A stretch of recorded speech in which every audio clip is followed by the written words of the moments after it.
Hey, this is Gecko Mayhem. This is another Godforge video, and today, as you can see, I'm joined by two guests. I'm going to get them very shortly to introduce themselves, and, well, actually, I'll get them to introduce themselves now. So what we'll do is we'll start with Kottax. How about you tell us a little bit about yourself, your content creator journey so far, perhaps, and a little bit of your gaming history, or just something like that, something for people to latch on to. Yeah, sure. No problem. Yeah, Kottax here. Been streaming or been YouTuber for a month. So this is a whole new thing for me. First time collaborating with someone else as well. So this is totally new. When it comes to gaming, I've actually been gaming since what? First ever game was in 96, I think, on a Nintendo. And after that, it was like everything else until World of Warcraft came out, and that was the big one for me. Played shitloads, used way too much time, was trying to chase world first kills and shit like that. Never managed to get one. We ended third couple of times, but that's about it. Account is still active, but not played. So, but yeah, new to this, and as both of you here, trying to support Faithless and looking forward to Godforge. Cool. Thank you, Kottax. And we also have Danmanreal. Tell us about yourself, man. Danmanreal's here. Yeah, developing my own game right now for Heaven and Hell. It's at hh.optimizegaming.gg. And yeah, ready to go through the heroes list. I put together like a good tier list for all the heroes, kind of basing things off that. Got a lot of summons to do. Yeah. Cool. And I'll tell you guys a bit about myself. I'll tell everyone a bit about myself, because I don't think I've ever done an actual proper introduction, excuse me, for my gaming history and stuff like that. So I'm basically a lifelong gamer. I've been playing games since the 1980s. I have played console games. We had an OG PlayStation. I had a Nintendo 64. I was mostly a PC gamer. PC gaming all the way through. Played a lot of Skyrim. Played World of Warcraft for about 20 years now, coming up 21 years this year. Started way back in OG. I still play WoW today. We've got TBC Anniversary coming out this Friday, Thursday for the US. This Friday, the Dark Portal opens for the third time. Can you believe it?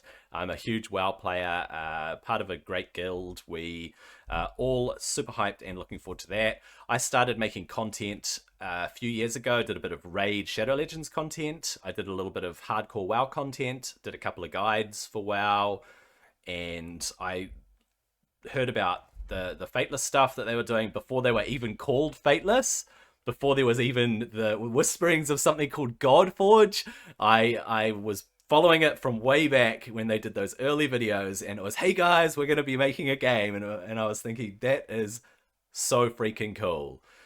Yeah, so I've been following Godforge for a long time now. I am making content for it. It's been a little bit dry recently, but I've done a couple of series and tried to do a whole lot of videos in that regard.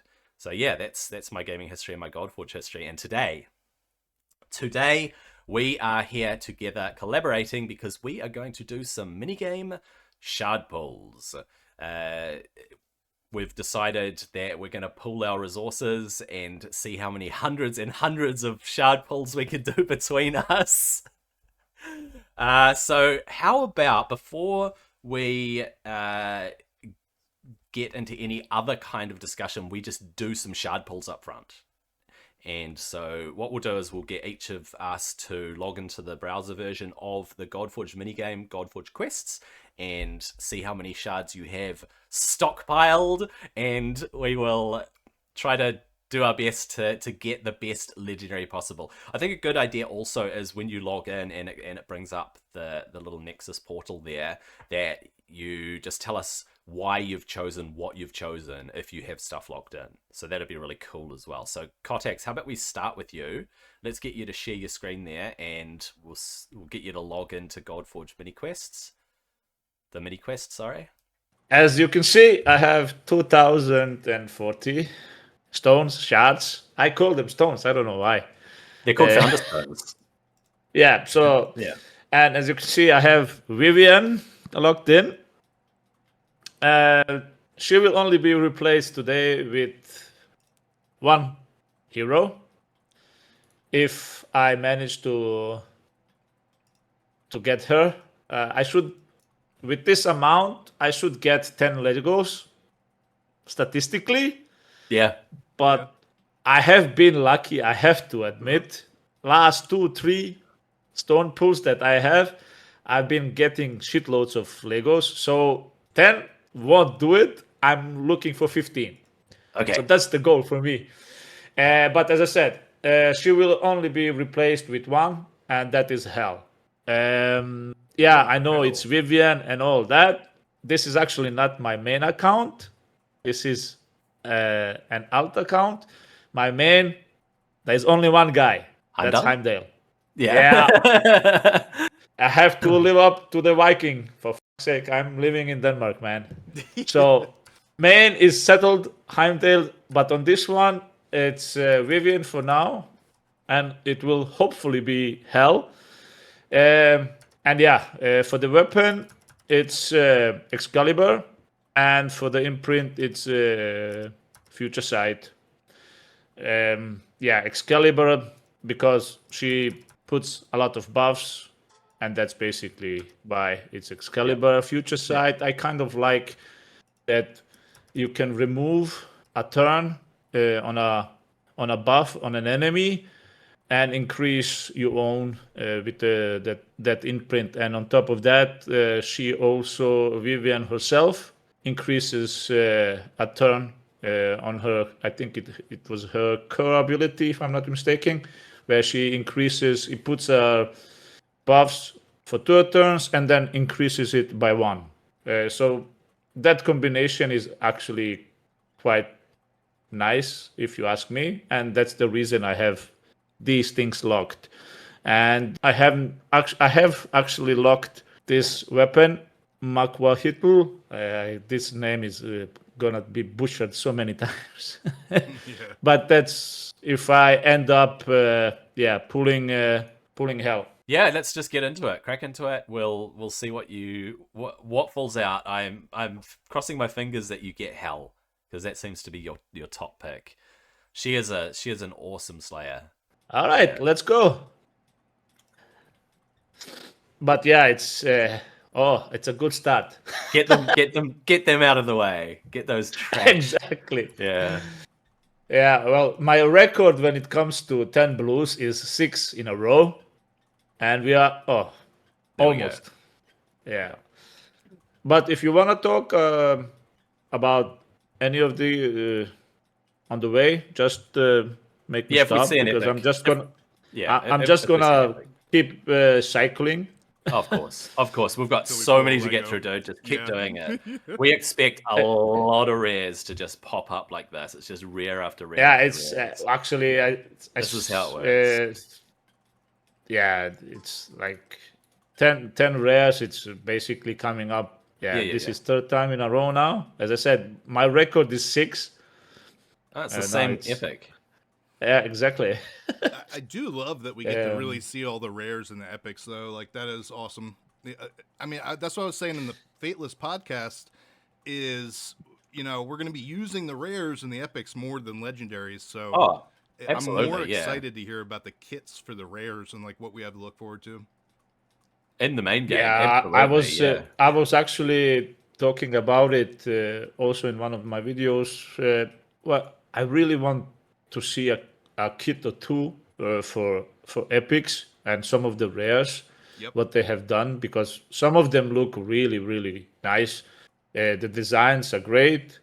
I hope the kits are basically the same, but for now it's like everything has been put into the legendaries. I know because of the mini game they want to give the options for people, but now we are like over a month in the mini game.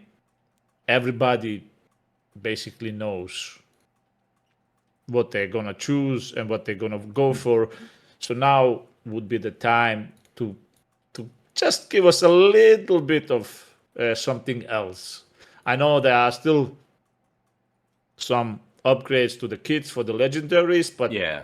yeah. Yeah, some changes. By the way, who are you going to start with? This is my guy. You are going to go with Guan Yu. All right. Yeah, definitely. Guan Yu, Heimdall, and we'll see who the other two are going to be when we get there. But statistics are kind of screwing me up now. Of course, it had to do it because I was saying I'm going to go for 15 instead of 10. So now I'm not going to You're not going to get anything. any. Exactly. That would actually be. You will. I mean, it just stands to reason that probability says that you will get a handful of legendaries. It's just taking its time to pop out. So the legendary drop rate. I don't know if drop rate is the right term because they're not. Percentage. But yeah, the legendary chance or the chance of a legendary, I think, is very low for this game because we are given. Because we're given so many stones. It's because we're given so many stones. That's why. If it were the main game, I think a legendary chance by default is either 0.5 or 1%, right? So every 100 shards, you should maybe get a legendary. But for this game, 200. It's much lower. This game, it's much lower. But I think they said the chances will be the same as now. Like when the game launches, it will be like 200 shards for one legendary, like it is so it's now. 0.5. It's 0.5%. Yeah, same rate, yeah. Okay. The only thing is we're going to have a pity system in the game, but we are not having it here. But the percentages, of course, when they're going to have some events and everything, they might increase it if it's like 2 times event or whatever. Right. Then the chances are going to go up to 1%. Then, of course, 1 out of 100. Yeah. But otherwise, I think they're going to keep them, at least what they are hinting. Whoa. What happened now? Black. Yeah.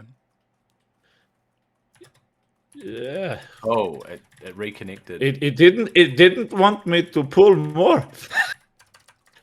We'll try again. Yeah. That was like 400 stones, nothing yet. Yeah. But yeah, we're gonna keep going. Let's. My God. But do you guys think, or is it just me? Some of these look like they have like taken a real life picture. For example, this girl. Yeah, Muse right there. She really likes like a. The details, yeah. Yeah, the details are crazy. It looks like it's a real life person put in the game. Yeah, so true. Isolde as well. Yeah, Isolde's a huge improvement. What they did to her. Yeah, but for example, look at those, and look at her. It's like huge difference. Yeah. The other one's like really realistic. Yeah, they've put in a lot of effort on some of the later. Yeah, for example, this guy. Yeah, like Tristan's been updated. Cool. Come on, it's time for a legendary. I know you have been going for a while. I cannot. Yeah, that's like 500 stones. Nothing yet. I've never got a legendary on this game because I started summoning in the first few days, and I thought I'm gonna save it. I'm gonna save my summons to summon them on stream or something. I didn't know I was going to do a collab, but I said, look, I'm going to save my stones. I'm going to do a massive bulk summon like we're doing today. And I was wondering, when you get a legendary, does it do lightning? Or does it just... No, it just pops up like this. Yeah, you'll see in a second. I'm getting close now. Okay, you are, what, one quarter of the way through? Yeah, more or less. I have over 500 stones.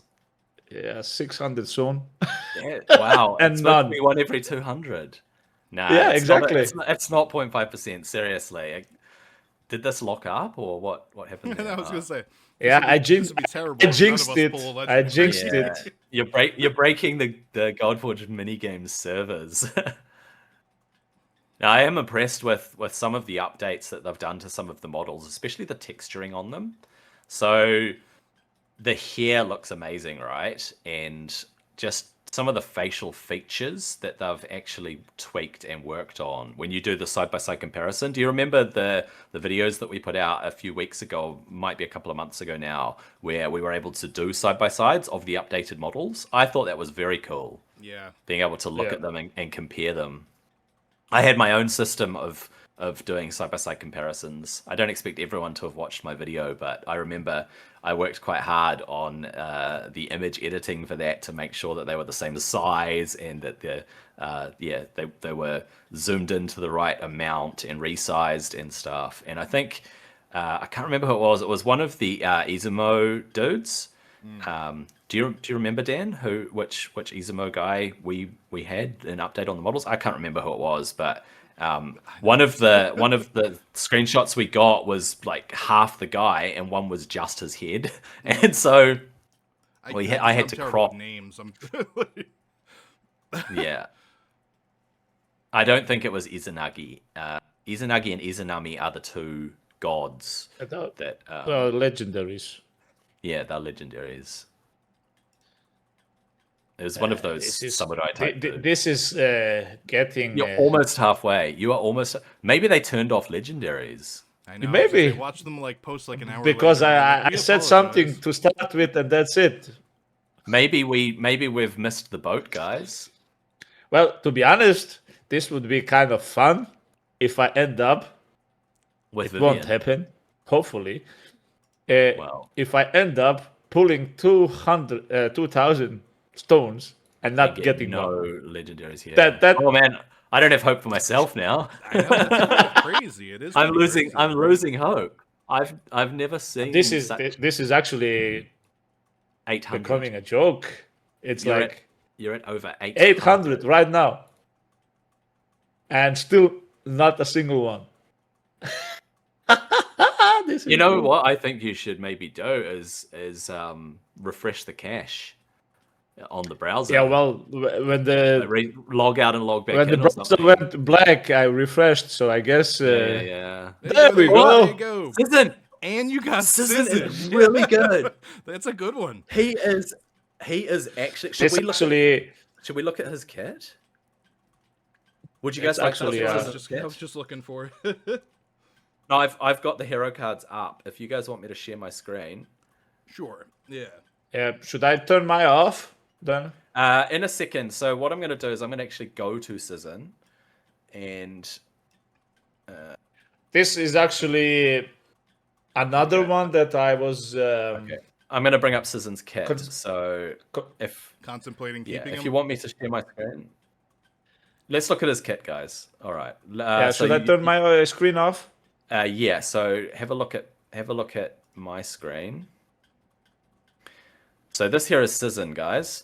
Let's have a quick look, because I remember him being full on debuff, right? And does lots of damage and AoE. So his basic attack is an AoE. Off the bat, that is already a leg up, unless you have something niche like, I've put someone to sleep. We all know this, right? You don't want to wake up sleeping ones, but it reduces charges of sleep, so you don't immediately wake them up anyway. So AoE, always fantastic. Can place acid. What acid does is it does damage, but it also removes set bonuses. If you remember, that's the purpose of acid. Is I believe that just any acid charge is going to annul set bonuses. Is that right?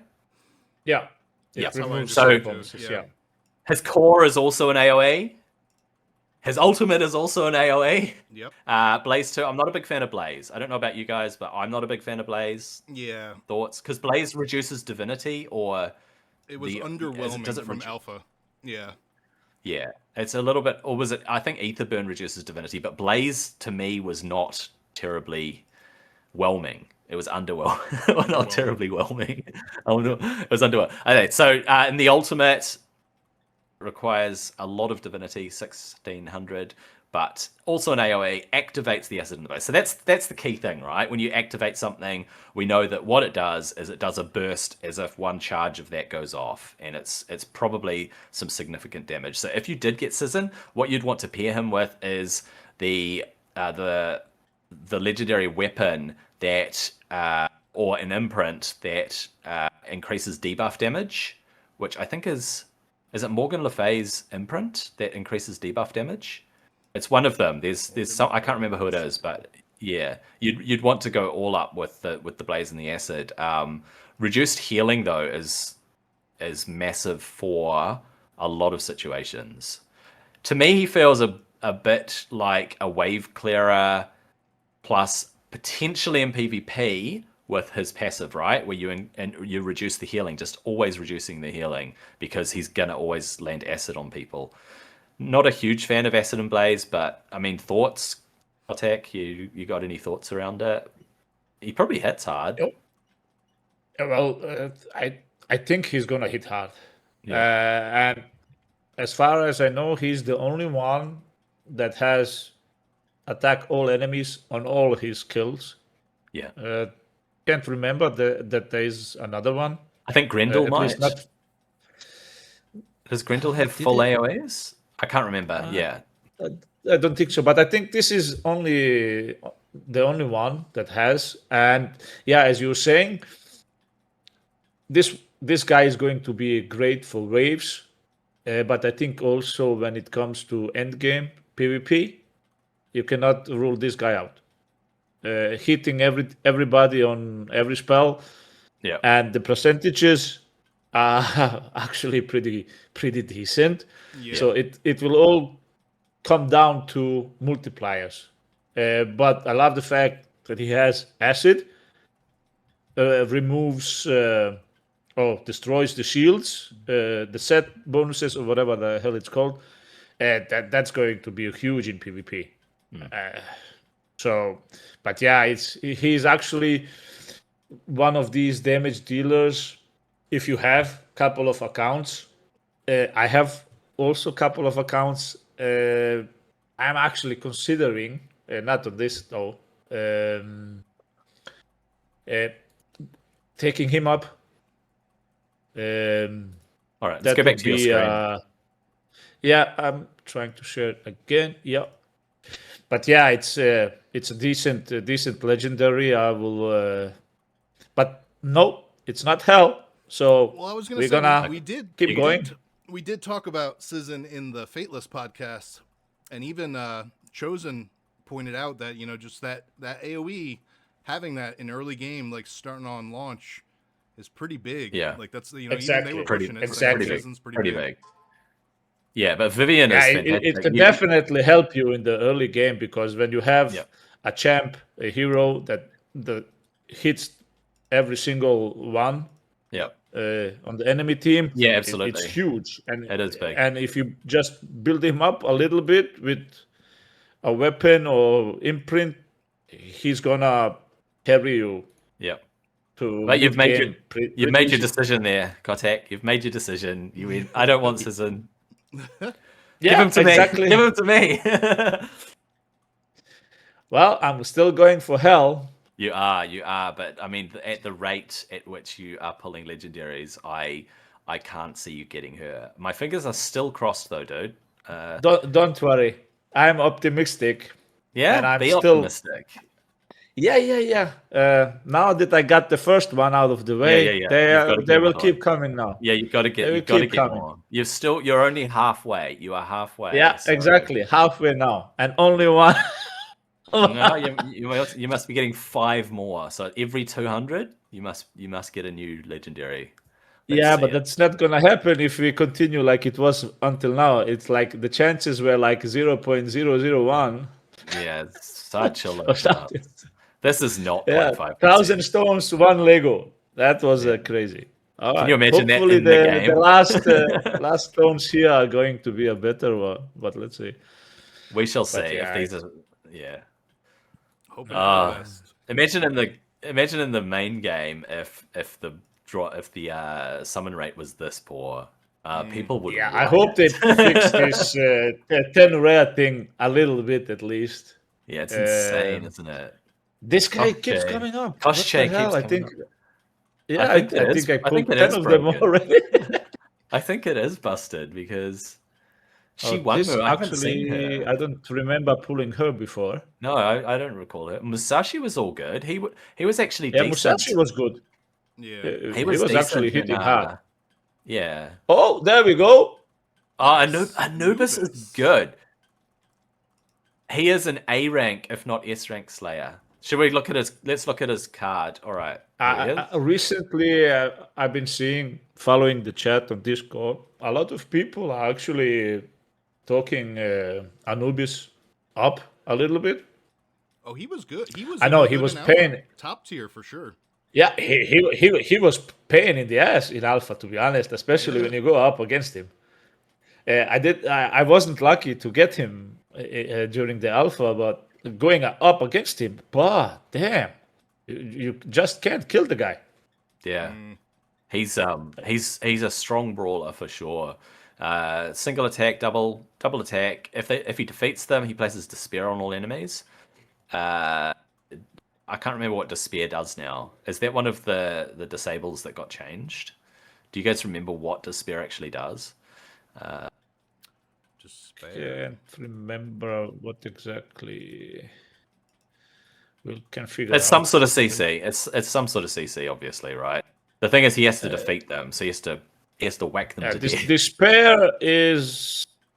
There we go. Prevents buffs or positive effects being placed. Duration is reduced when receiving a buff or effect. Yeah. Hero Anti-buff. misses the next turn. Right.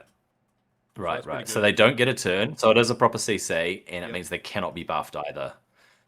Right. Yeah. And then AoE on his core, which is good.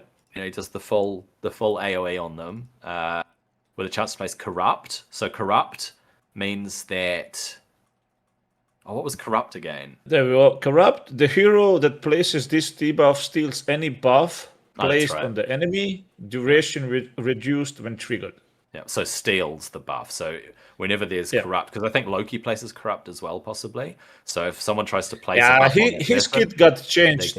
so I actually haven't checked his kit. Loki's kit was changed quite a bit. This guy's got 2 AoEs though, guys. So his core is an AoE and his ultimate's an AoE. He will heal himself or he will place a barrier on himself. So he's very strong because as a brawler, he's already got high HP, right? And then he just shields and heals himself on his ultimate. So you probably want to roll his ultimate around quite frequently to do that damage. And he gets a turn meter increase when he defeats an enemy. So if you use the basic and you defeat them, he gets pushed forward, but he also places Despair on all their friends. So that's why he's so strong. I think he needs accuracy, he needs high HP, and he needs high attack as well as part of that multiplier. Probably. But also just to be able to do more damage. I wasn't a huge fan of brawlers in general because they're kind of this hybrid, right? And it can be hard to fit brawlers in. But for a brawler, Anubis actually turned out to be fairly strong. And he was actually pretty strong. He was but cool to play when you're talking about these hybrids, I think disruptors are even harder to put in place. Than brawlers. And I'm gonna continue. It's not hell, let's go. He doesn't want Anubis. All right. I like the Egyptian lore and everything, but no, we're going for hell. Yeah, I wouldn't pop up Anubis either. No, I wouldn't take Anubis. But for a brawler, are there any Dan or Gecko which legendary are you actually aiming for on your main? You'll have to wait for my turn. I was gonna say the same thing. Okay. You have to wait for my turn, bro. Sorry. All right. We'll get there. Well, I kind of revealed mine. It's Heimdall, and he's locked on my main, though. Yeah, he is. You're lucky. You're very lucky. Oh, look, there we go. Grendel. He looks really cool, but his kit, I'm actually not a fan. At least not yet.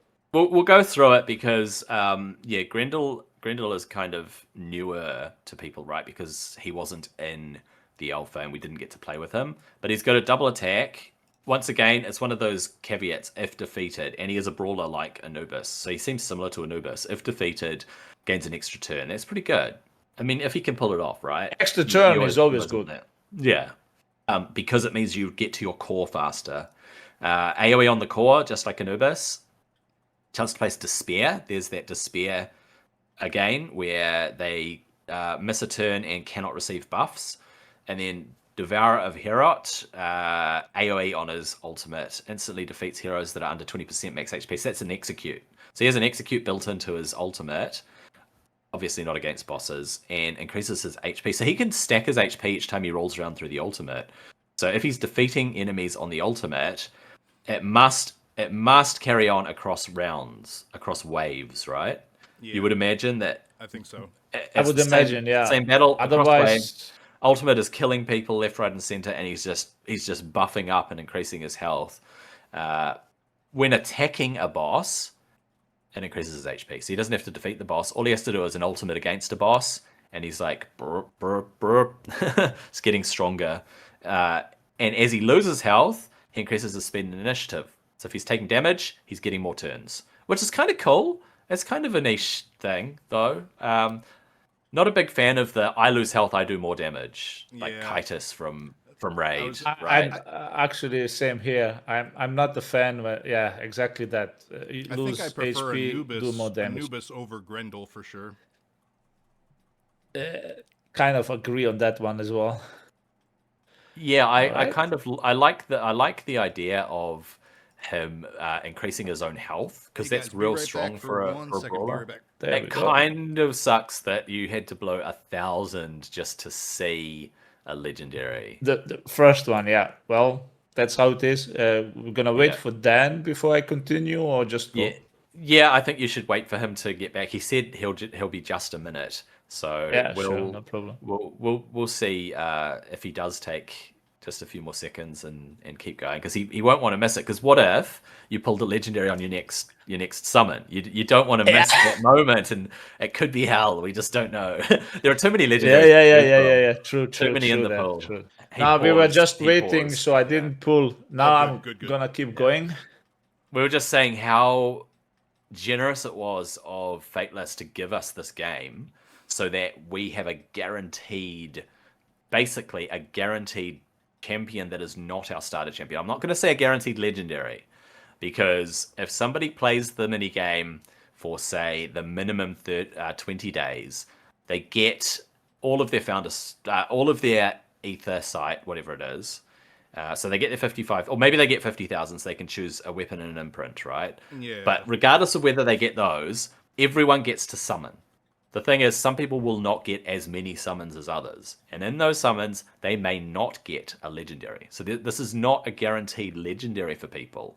But everyone is guaranteed to get something that is not their starter hero to kick off their account. And that is great. Well, Now, if we you are are all like- getting legendaries. Oh, we're there we getting go. legendaries. So, Sisson Again? again. Again, dude, it wants Now's you your to take a- chance. Now's your chance. Well, I'm not. wait, I'm before not you- trying to. Before you do anything, so my bad, but you're the one that you have locked now. You said you have Heimdall, right? No, on my main, but on this account, it's actually Vivian. Vivian, okay, you're right, Vivian. That's Yeah. a tough call, man. To switch between Sizzin or Vivian, that's a tough call. Yeah, well, Hugely different characters, though. Yeah. They're hugely different heroes. Hugely different. exactly. Both But as very I said, valuable. the Vivian only is going to be changed if Hell pops up. Okay. That's fair. I That's don't know why it. you're That's fixated fair. on hell, but you know. Man, if I pulled Because of the Sizzin- looks.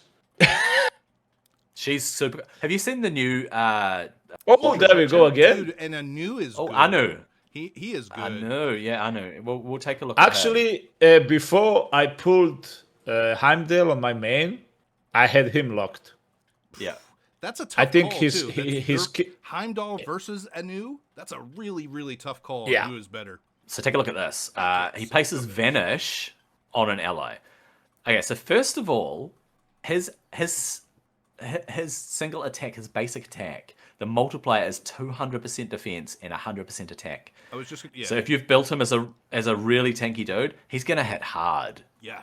If what I Heimdall and said- that's what I Alpha said, was anything to comparing go You- by, you go- Comparing him to Heimdall, defenders they're both the defenders same- can Same league. defenders can hit But hard. Okay. I think this guy is more of a protector than an attacker. Oh, Heimdall absolutely. is more absolutely. like offensive defender. This one is like protector. Yeah. Yeah. Yeah, stalwart and tanky and taking the brunt because he places defense up on all allies, protect 2 on all allies, which means they take less damage and less damage. Basically, like so much damage mitigation. And with the protect, he's going to get some of the damage from the other ones. That's right. And so Phoenix, strong skill Phoenix. As long as nobody places a debuff that blocks the revive, Phoenix is very strong. If an ally is under protect, guess what? They get a heal. So that's his ultimate. He's healing people who are protected, who also get Phoenix, who his team is going to be so survivable. And then every 10% divinity reduces the damage even more. This dude is a tanky tank. So I mean, it's up to you. If you want a super tank on one team and a super tank on your other account, then then by all means. I'm not going to do that. But yeah, for me, on all of the accounts I have, it's basically going to the only one, as I said, if I get her on this, it would be hell. But other than that, for me, it's defenders and supporters for the early game. I know some people, DPS, all that, fine. But my playoff style, through the years, it's always been like a little bit conservative, play it safe, and move on. All right, that's basically it. But that was like what, number 5? Yep, you had 2 Seasons, you had Anubis, you had Grendel, and Anu. That's 5. Yeah, so 5. Yep. So I need to pull 5 more for the 600 shards. Yeah, you got this. I don't know, dude. Like I said, it's really increased in these last 1,000, hasn't it?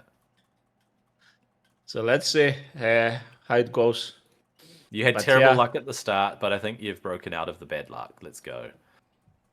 Let's start to see a few epics breaking up the blues. I mean, it's a good way to go. Yeah, would be nice to pull another one shortly. Let's see some gold. Yeah. You got a lot of summons to go. There are so, some really really cool rares, though. Like, just go. Yeah. Like I said, we're going to be playing with a lot of rares, so it. Oh, there we go. Ares. All right, so he looks like Thanos. Yeah, exactly. He's got the brick face. Exactly. You don't want to come up against this guy on the battlefield, do you? I mean, no. Let's be reasonable. He ignores everything. It's crazy. All right, let's go through his kit. Triple attack. Pretty rare. Triple attack. It's going to come in handy, I think, in multiple areas of the game. Decrease their defense, and when he strong hits, he decreases their initiative. So he's basically stopping them taking ultimates. So you want to probably stack strong hits on this guy if you can. AoE ignores shields and barriers. If it's a strong hit, removes them. Can you believe that? He removes their shields and barriers if he strong hits them. So once again, you want a strong hit. If he defeats them, he gets closer to his ultimate. And his ultimate is a double attack on one enemy, which is interesting for an ultimate, right? It's not an AoE. It's just, focus on one enemy, you double hit them, but you ignore protect, intercept, immortal, and ward. So no matter what damage mitigation they have or redirection they have, guess what? That enemy is going to take a smack. If it's a strong hit, basically, it ignores their defense. It's a one-hit kill. Anti-Wukong. Yeah. This it guy could be an anti-Wukong. Counters Wukong. And his but Wukong revives when he gets hit. Yeah, like, but his imprint revive, puts immortal. He's actually, He's solid. It strikes through immortal as well, doesn't it? Yeah, you're right. As I said, this is anti-Wukong. This dude's strong, and his passive. Look at his passive. Yeah, exactly. Each time an enemy receives a debuff, so you pair him with a debuffer. So any debuffer, you just pair him with them, and increases his chance of strong hit. Every time they're getting a debuff. S plus on my tier list, like he's I think he's hugely strong. He's strong. Ares and Sizit on the same team. Oh, Or Morgan Le Fay and Ares. Oh yeah, debuffs. Anyone that places out debuffs for sure. Dude, that's crazy, eh? All right. Well, I know you're passing over him, but if I got Ares, I would highly consider taking him for my own account. But that's only because I have no legendaries yet. You'll see. Hopefully you'll get some. But yeah, I'm passing. As I said, for today's video, it's for me it's only hell. So good content, let's go. Man. That was number 6. That was number 6. Good content though, saying, hey, look, these are strong legendaries I'm pulling, but exactly. But hard pass. Oh, there we go. Metzley. That was number 7. Let me tell you. She is one of the 3 that I would pick. She's one of the 3 on my list that I would take. She's awesome. So I'll go through her kit, and then I want to hear from Dan why she's a top pick. So single attack restores destroyed HP. That's super cool, right? Because sometimes people get their HP destroyed, and it's on her basics. So if she ally attacks, she just restores it, which is very destroyed good. HP. Isn't that like a boss skill mostly? Or is it just me thinking that? Well, I think maybe mostly from bosses. Let me jump in. I'll tell you right off the bat my favorite 2 features from her. Leader bonus, 20% speed. I mean, from Alpha, just what leaders did we use? Only ones that gave speed. Realistically, I used some that used initiative, but yeah. True, but niche, very niche, and I still think we're going to be rolling with speed as like leader bonus as the main thing. But so that's what got me interested in looking into her. Then just looking at her kit further and everything, the biggest thing that sticks to me is blocking the debuff on each target for 2 turns. That's massive. Like plus the heal. Like she's her whole kit. When you really break it down and then you think about how it's going to play into a game, it could be so useful everywhere. Everywhere. But what's her ultimate? What's her ultimate, Dan? What's her ultimate? Revives all. She's one of the few revivers. It's a revive. She revives all defeated allies, and she gives them turn meter as well as health. That's crazy. And increases their divinity. So in the Fateless podcast too, this is something that I talked about, but I didn't really go into detail with, and I regretted it. Like I wanted to talk more about this specifically. Like when I was talking about Hercules imprint. Now you have your chance. I know. Here we go. So the main thing that people don't realize is two variants here. There's 2 hidden mechanics. Like this hero comes with 2 hidden mechanics. That being, number 1, you waste your enemy's turns. You literally waste your enemy's turns. They go through all that effort to kill your people. You're bringing them right back to life. Anything in this game that does that mechanic, broken. Broken. What else does better than that? Nothing. So like that mechanic alone, being able to just waste your enemy's turns. But then in the second note, the second big mechanic, essentially hidden mechanic, is you bringing these people back to life. You're essentially just adding members to your team. You're adding members to your team. What other skills do that, where it's like, oh, add +3 heroes to your team because we're going to revive them? Nothing does that. These mechanics are broken. Like, there's nothing better. Unless you have block revive and things like that.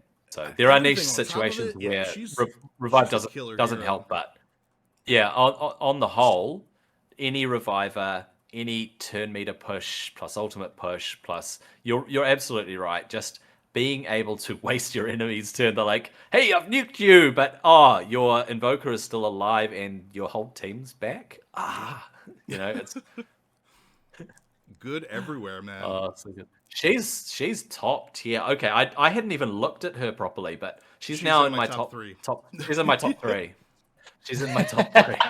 She's up there with Vivian and Heimdall. So just off the bat, guys, Heimdall, Vivian, and Metzley. Now it was Isis, but now it's Metzley. So there you go. Yeah, well, doesn't matter how good she is. Oh no! No, she's not hell. She's not hell. We're going. Dude, you have summoned so many in the last 500. Summoning good ones, yeah. or whatever it is. When it comes to, as I said, I cannot complain. A couple of last few stone pulls that I've absolutely. done, I've been pulling like crazy good legendaries. Actually, heck she yeah. was Metzli is the first time I pulled her. I haven't pulled her before, and I actually haven't really noticed her that much. But looking at her kit right now, It should be good to get. Reviver, she's crazy, and I understand what Dan is saying. Yeah. So I will really have to take an extra look at her again. But yeah, I've been focusing on other things. This is actually the epic I want when I start Polonitsa? the game. Polonitsa. She looks awesome. She does look awesome. Yeah. Polonitsa, or Polonitsa, how you yeah. pronounce She's in it? the Virage. Some kind of a dead statue-looking thing. Yeah. But she's a Slayer. Yeah, she's a So I would like to see her kit. She's also a cunning slayer, Exactly. which is handy. Oh, four epics in one. That's a new one. I noticed they've got more cunning Oh, there we go. heroes. Oh, Pirun. All right, let's go to Pirun. This one is also good. This is Pirun's my good. god. His kit is really good. I haven't looked. I mean, I've looked have at him all of kind these, right? low. I've I looked have at all him of them. low But as a lower tier, but my Low? major he Low, decreases okay. But speed. just to read all right, let's go through it read quickly his anyway. kit. And we'll go through it. Okay, first off the bat, he's a disruptor. Okay, so he's not there to do damage. We know this. We know what disruptors are. They place debuffs, they place disables, they control the team, they CC. They're basically crowd control. All right. Yeah. So he attacks. Probably doesn't do a lot. It's a double hitter, but that's cool. You know, whatever. Places speed down 2. Okay, off the bat, he's gonna stop the team from taking their turns, so he's holding them back a bit, right? AoE on his core, which is great. Chance to reduce the turn meter. Guess what? He's pushing them back. He's pushing them back even more. When he gets his ultimate, which is going to happen before they take a turn, like because he's pushing them back, he And attacks look, 7 7 times. times. 7 times. Each hit has a chance to. Guess what it does? It pushes them back. They're not going to get a turn. Additional attacks reduce their turn meter by a bit less, but all good. When they have their turn meter decreased, guess what it does to him? It pushes him forward. So he's basically the crowd control boss, isn't he? You're not taking a turn. I'm taking more turns. You're not taking a turn. I get more turns so that you get fewer turns, and just pushes it back. Plus he gets initiative. But that's only arena battles, so that's the only downside of him, is it's stuck to arena battles, not all battles. Yeah. They should change it. He's legendary. They should change 25% initiative or 20% initiative. Just reduce the amount, make it all battles. 20%. Kind of sucks that it's Agree. arena. He'll be great in arena though for that. You're not taking This a turn. this I'm guy, a go first his thing, kit is and- really good. yeah. Anything. And that the only changes thing turn meter I divinity. might be a little bit, I think he's going to be squishy though, because this turn meta manipulation, he's going to be like super strong, but I think they're gonna make him a little bit squishy. So the question is, how squishy is he going to be? He's not gonna be the main damage dealer, even if his numbers look actually pretty decent. But he's not gonna be a damage dealer. He's just going to be your turn meta manipulator. Yeah. With disruptors though, you can build their health and defense. So they don't need accuracy usually.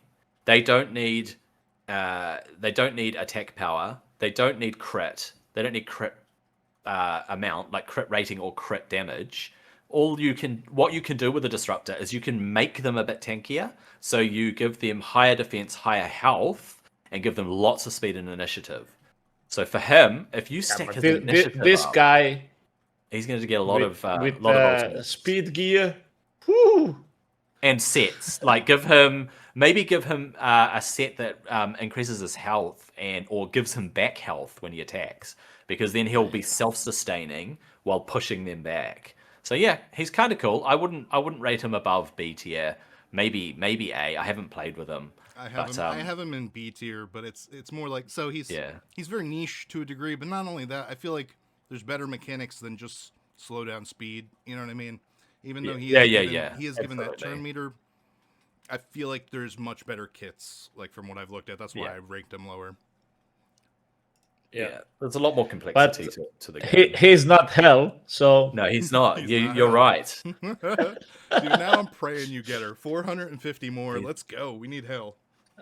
You're really, Yeah, really increasing the number of legendaries you're pulling now, though. True. And True. this is promising. This is RNG though, guys. This is they say it's 0.5% every 200 founder stones that you pull. You're going to get a legendary, maybe on average, evened out. And we go through 1,000 of yours, and it's like that's not 0.5%, bro.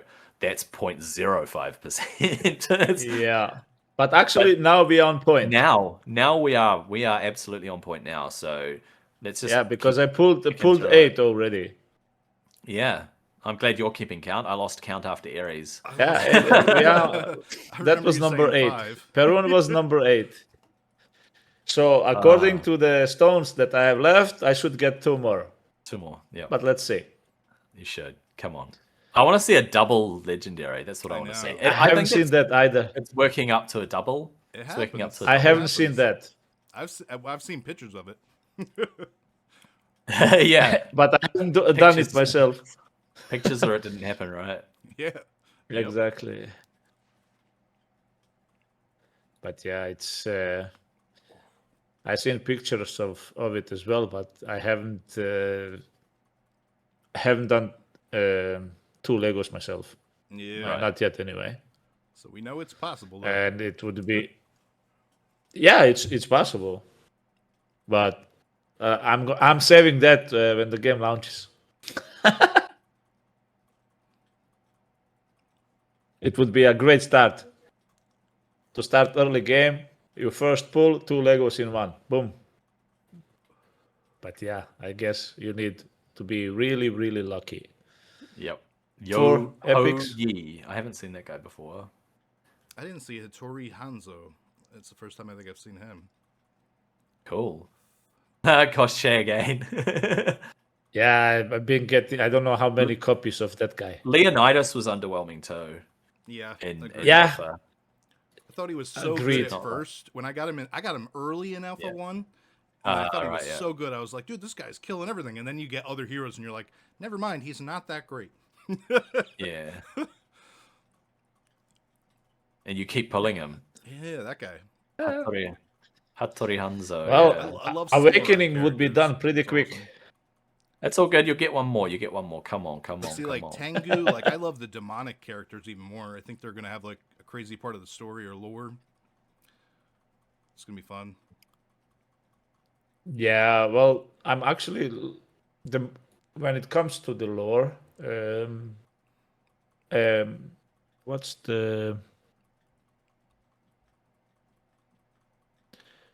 this? Avalon. Avalon? Yeah, Yeah. I'm looking forward to. Oh, I love A lot of Celtic people lore. are, yeah. Yeah. Avalon's a big hit. I for the love story. Celtic lore. Yeah, I've been rereading a fantasy series that is based in Celtic mythology.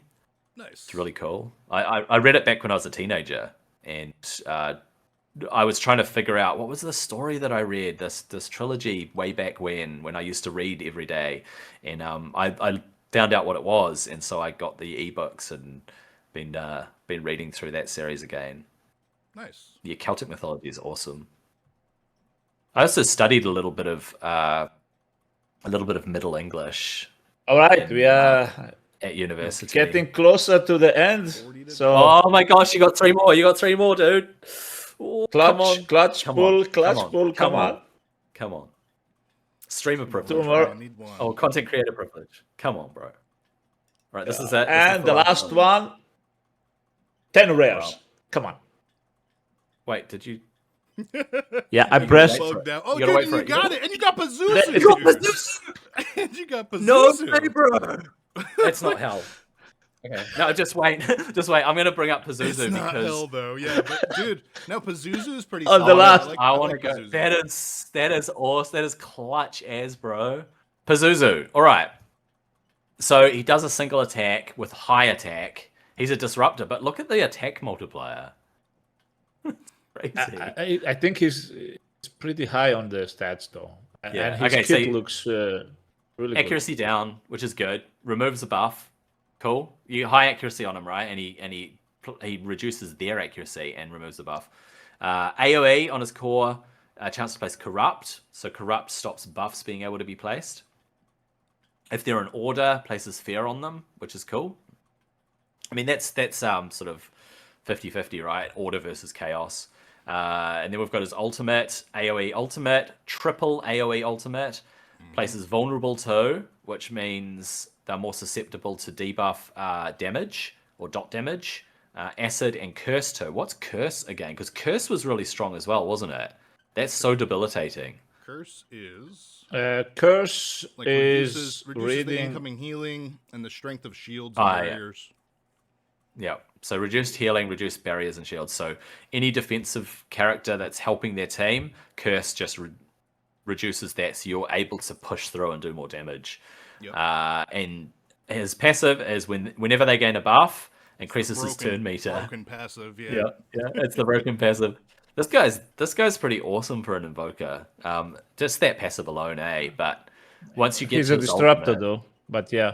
he is a disruptor. I know. You're gonna end up with maybe some disruptors on your team for certain game modes, right? Certain game modes, you'll want disruptors to be placing their debuffs and placing their disables, and removing buffs and stopping buffs and reducing shields and breaking through shields and all of that. So, yeah. Well, that was it for me. It 9 wasn't Legos, hell. almost on point when it comes to the statistics. So I didn't get 10 or more.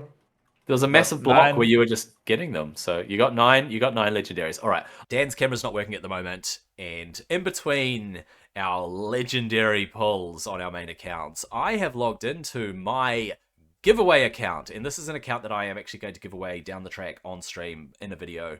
In some regard, I'm going to run this account live in Godforge. I'm going to play it daily, make sure that it has a few things. But let's see what we get in terms of starter pieces for this account. What are our gifts going to be? So first of all, I've chosen Namsaru, and I have chosen Unyielding Trickster. So Namsaru is a weapon that, if people are familiar with it, it basically prevents you from receiving buffs, and instead of getting buffs, you get a damage increase. And Unyielding Trickster, when you're close to death, it places Immortal for 2 turns, and you also, on top of that, have a 25% chance to counterattack. So both very strong items.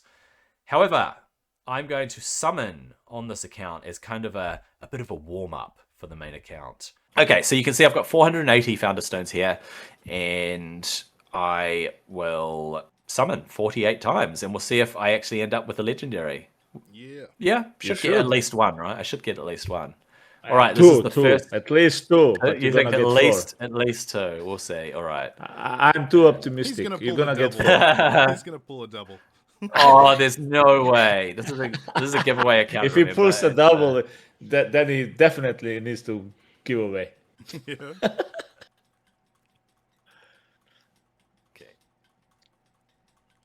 We can't see our videos anyway while I'm doing this because I'm just sharing the browser source. So unfortunately, it doesn't like me showing Discord at the same time as summoning. We'll just get through them. Discard everything. Just doesn't matter. Blue doesn't mean anything. Yeah. I need to be optimistic about this account because I want to give it to someone down the track. Even Akuma there, I think all the demon gods just look super cool. And Cirrus, dude. Cirrus. Yeah, she looks cool. Yeah. She really looks cool.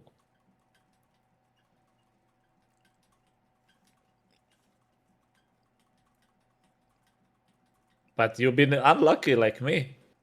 No, I mean, we're barely into it. We've barely pulled any. That's 3 epics in one. 3 epics in one is starting to get there. Gawain just looks too happy, just doesn't he? Tristan, that Gawain guy. Looks just like Tristan. Yeah. Yeah. He looks a lot like him. That He's wins. too happy about his job. You grabbed one of them is epic. The other one. Yeah, you got the epic Tristan.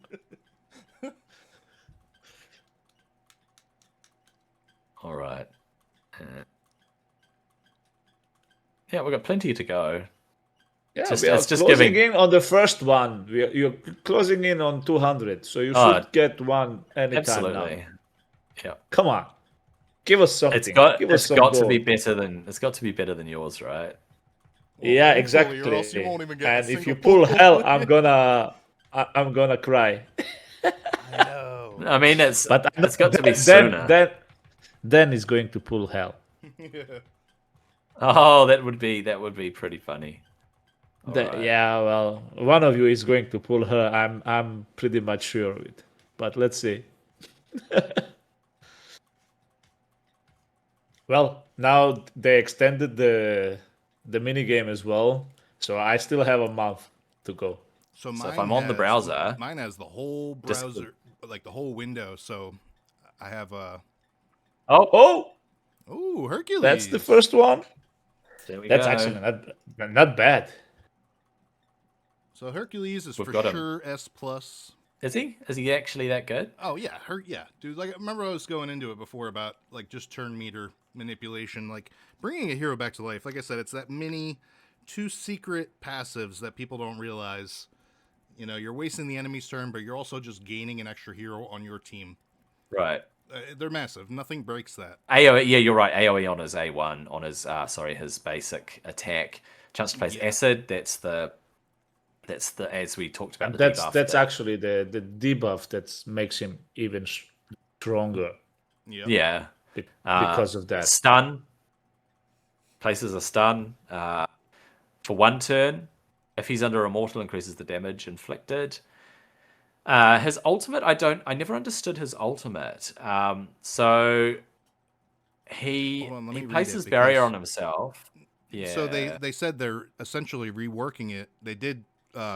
Chosen had said they are definitely reworking it for launch to where it's going to have like a cooldown where it will, so you can be killed. It'll go into a cooldown, and you could literally keep using it. It's going to be like 4 or 5 turns. Chosen said. So you know, as soon as you come back to life, your ultimate will go on cooldown for an extended period of time. Right. So, because at the moment, the way I read it, it says you have to do this 12 times before you get immortal. Which is, it just seems insane. How are you going to get off 12 ultimates? No. You have to increase HP. Or no. Yeah. Yeah. No, you're right. You're right. Either way, my bad. I was reading every time he does his ultimate, Yeah. he has a stack, right? And he has to get it 12 times. How are you going to do 12 ultimates in a fight?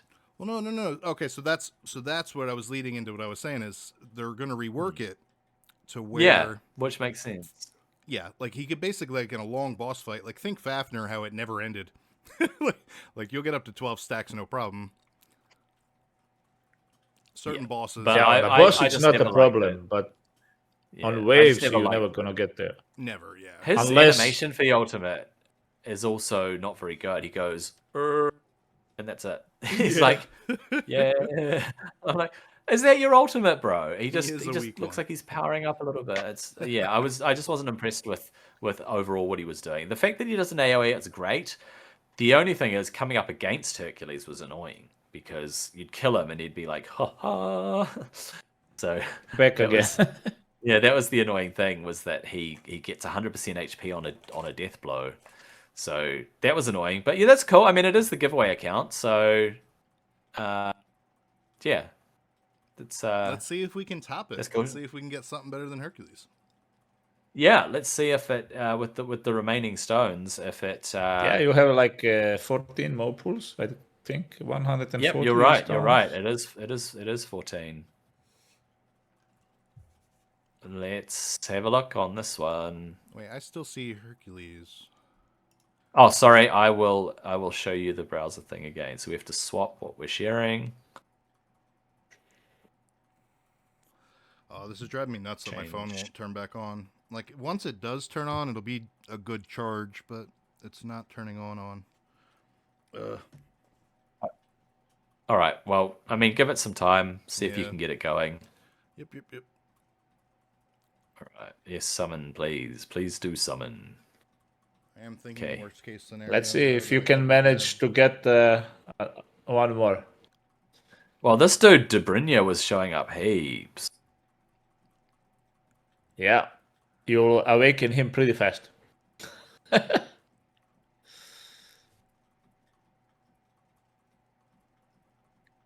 Right. How many more? 7 more polls. Ooh, Sun Wukong, dude. Dude. Okay. Taking Sun Wukong. I'm sorry. I'm Definitely taking him take for Sun this giveaway Wukong account. over Hercules. Yeah, I'm taking this guy for this account. They're both. It means I should Holy change shit. the They're both imprint. godlike and really broken. And you know what's funny? Yeah, you should definitely. Now you should definitely change your imprint. They're both really broken. But here's Yeah. what I was gonna say: is I actually prefer Wukong's. I mean, I prefer Hercules rather his imprint over Wukong's imprint. But I prefer Wukong's full kit way over Hercules' full kit. Oh, heck yeah. Yeah. No, that's great. So this giveaway account, guys, you're going to get a free Wukong, whoever gets it. So That's awesome. yeah, it is what it is. So Nathan Imsaru. I mean, none of these are good. It's good. There will be another imprint that shows up over time. I've still got 6 polls, so I don't think anything's going to beat Sun Wukong. That'd be hard, yeah. Oh, come on. Hell is going to do it. Do you think I'm going to pull hell on this account? You never know. You got the 2 legendaries statistically, so... I got the 2. So, let's see if you can clutch one in the end. Very strong. Like I did on the last 10. Yeah. Oh yeah, the last ones. This is not my main account though, so it's not gonna give me a ledger on the last one. No. But yeah. It's gonna give me one on the second to last one. No, we'll see. Stabay and Thorkel. Hattori Hanzo. And last one. Now, let's go. No. Okay. No. But that's great. That is awesome, great. Getting Wukong. So That's for a giveaway account. That's crazy. Oh yeah. So yeah, man, I got super lucky, and within my first 20 summons, I had 200. Got Heimdall right away. It was so quick. So I've been saving up. I have missed several days because I know some people, they're up to 2,400. I think was the highest I saw. But yeah, I missed a couple days. But sitting at 1,900. Got Excalibur locked. Got Son of Zeus. So I'm feeling good with this. There are 3 heroes that I would exchange Heimdall for. We have Freya. Freya's going to be my first one. Do you want? We really have already kind of gone over some of the kits, right? I don't know if you want to pull up kits. yeah, only if you pull them. Okay, fair. Yeah. So I have Freya. Oh God, here, bear with me for Metzli? 1 second. Was Metzli one of them? Metzli wasn't it, Dan? Yes. Yeah. I believe it was, yeah. All right. Anyway, let's get to we summoning. Oh, my bad, I'm back. My bad. Yeah, I was kind of dealing with something. So I apologize. We'll get to summoning. Yeah, Metzli, first one. Freya, second one. And the third one, which I'm really it's kind of like a sneaky, I'm excited if I can pull it, is Fusion. Oh, interesting Mhm. choice. I'd love to play with Well, Fusion. that's a right off the surprise. bat. Yeah. If you pull one of them, we'll look at their kits if you pull one. So let's get into these 1900. 1900, dude. Summoning Fusion would be OP.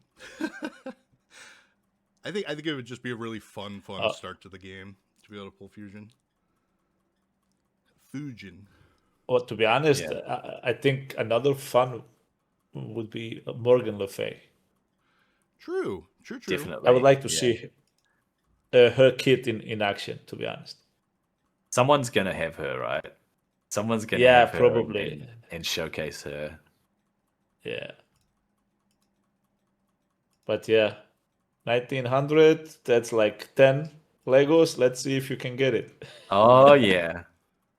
You've got to be able Leshy to. is As to I pull said, one.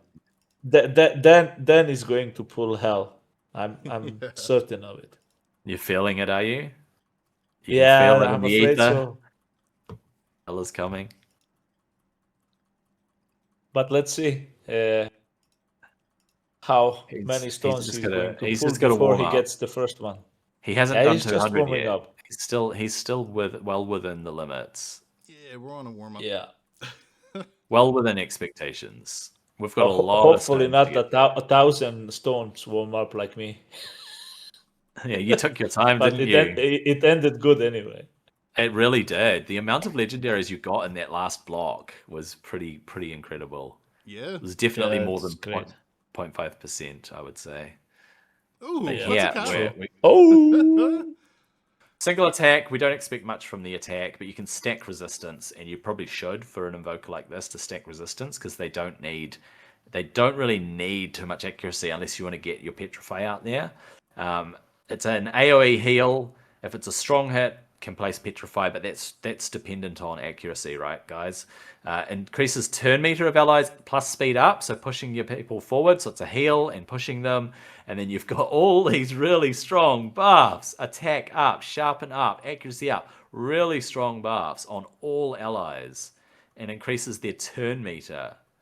That passive is actually written wrong. They should, one thing that Fateless needs to do is to get people to proofread what they're putting Yes. out for skills and stuff, because quite a number of them I've noticed are quite poorly written or not accurately written, and some of them are not written using what we call I think it's called basic English or basic language, which is actually a method of. Anyway, I go into it because I wouldn't call myself an expert on the English language, but I have a real leaning towards correct grammar and usage of English. But yeah, the passive is really good because it increases their turn meter, and then if he's killed, which you expect, so you don't stack defense and stuff on him, you expect him to eventually get killed or be the last one standing, maybe with high defense and high HP, and then he gets killed, and then he'll revive 2 allies, and hopefully it's your Slayer and your Defender or something, right? When he revives them, you want the right ones to be revived each wave. So we've seen it. We've seen his leader bonus is actually pretty good. Yes, Yeah, and the leader and bonus that of speed speed. leader bonus is huge. He's definitely a solid That is hero. why he was so strong. He's definitely a very solid hero, especially to start out with. Yeah. But he's not gonna beat my Heimdall. They'd better not nerf Heimdall, eh? I know. Well, they actually did kind of nerfed him a little bit. Yeah. I mean, again, they did actually reduced his shield from 400 to 300%. It's a small reduction, but he still does a bonkers shield. Yeah. Heimdall was one of my carries in Alpha. Same, and that's the reason I want him to start with. Yeah. He was he carried me basically from floor 40 where I get him or something like that. Wow, yeah. All the way up.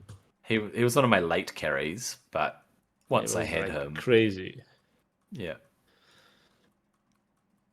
Alpha was great because we got to test all of the legendary. If you stuck with it, right, and you played a lot in Alpha 3, you got to test every legendary basically. Everyone. Yep. Yeah. Yeah, there was no heroes I did not play with. Some were underwhelming that I was in Alpha 3. I was actually kind of unlucky. I didn't pull that many legendaries, and I Metzli, dude. kind of missed. You got her. There you have it. You got her. You got her top pick. You have to take her. I am. No, I That's really your am. pick. I already had. Yeah. No, these three. I've really been sold on. Now, here's the thing. Here's the crazy thing. Metzli is technically my number one. If I pull a fusion, he's as my top 3, but he's number 3. I would say you don't need to summon anymore. I would say I know, dude. But I would say I would keep Metzli over Freya. Over Freya, I would definitely keep Metzli. But over fusion, if I pulled a fusion, like it's Let's gonna see be if Fujin pops out. I want to see Fujin's kit. So what we'll do is we'll see if you pull him. Okay. So you've got 159 That's actually more. pretty good. You I got can't believe you got what you the wanted. hero I know. that you really wanted. So that's Wow. crazy. That It's is so well awesome. done, dude. Yeah. That is Like on great. top of her having I like it. Son of Zeus and Excalibur, on top of having that, dude, she is broken. I am so happy to start with Metzli. Yep. Yeah, I can imagine. I would have been as well if I pulled hell. I'm happy for you, dude. It's so good that when people pull what they want, right? It's so Exactly. exciting. That's awesome. All right.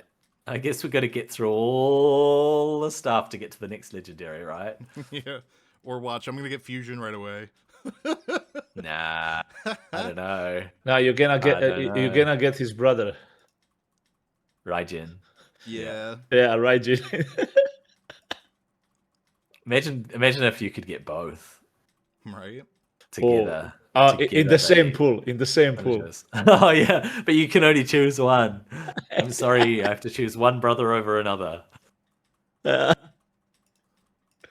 You know would be what- crazy. You know what to would be have been honest. crazy? But yeah, we still haven't seen we still haven't seen double Lego yet. So Not yet. there's But a chance you here. know what would have been crazy is if Fateless let us keep the whole row, and they said you can start with Oh. it's 10 heroes, right, or 9? No, yeah, it's 10. It's 10. So if they said you could It's start 10. the game with these 10, whatever, like you lock your whole row, that would be cool. That would be That would be overpowered. crazy. No, Yeah. yeah. I think we're Well, if fortunate they enough. extend it one more time, not extend it. If they push early access one more time, that should be a trade-off. Right? Lock the whole row. But yeah, you're getting close to the next one. You already had 2, so Yep. in the next 10 pulls, you should get another one, Yep. at least. So let's go.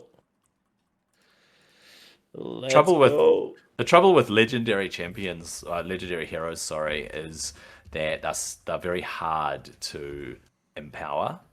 So Ascension and Awakening. Well, weapons, yeah, it's going to be hard. I think Weapons will be hard too. Yeah. I think the thing in this game that's going to be the hardest, it's actually going to be the weapons, I think. At least what I think. Ooh, Yeah, Shamash. early Those are the game. one. All right. Should we take a look at Shamash's That's a nice kit one. since you pulled Sure. him? Single attack. We know what Shamash does, but I'll go through it very quickly. So single attack, an ally comes in, so it's ally attack on his core, on his basic, right?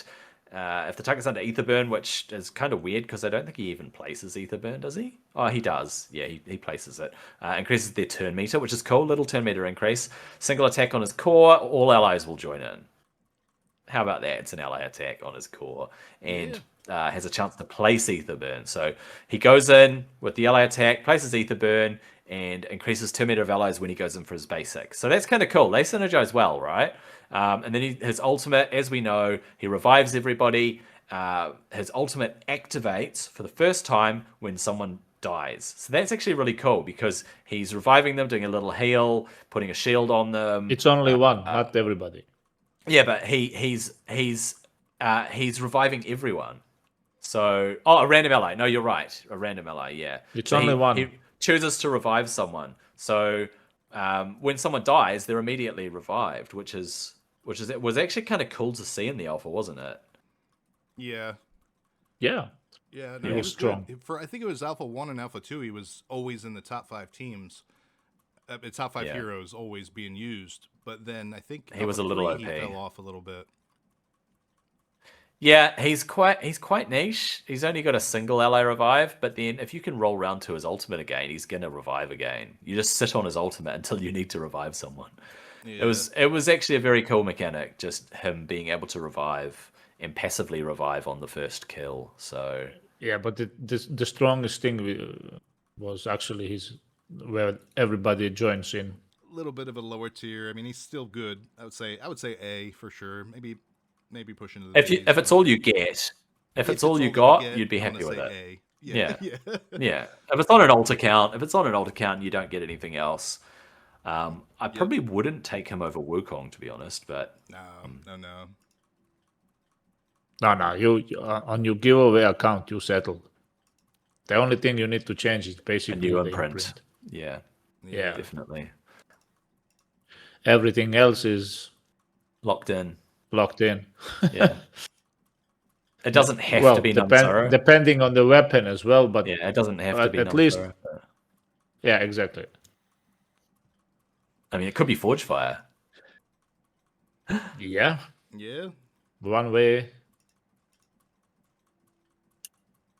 Oh yeah, you've still got over 1,200, dude. I know. You're gonna see. You're definitely seeing more legendaries. Dude, my luck has been crazy in this minigame. Pulled Heimdall, pulled Metzli.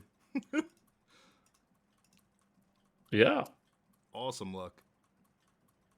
So far so good. Yep. Oh yeah.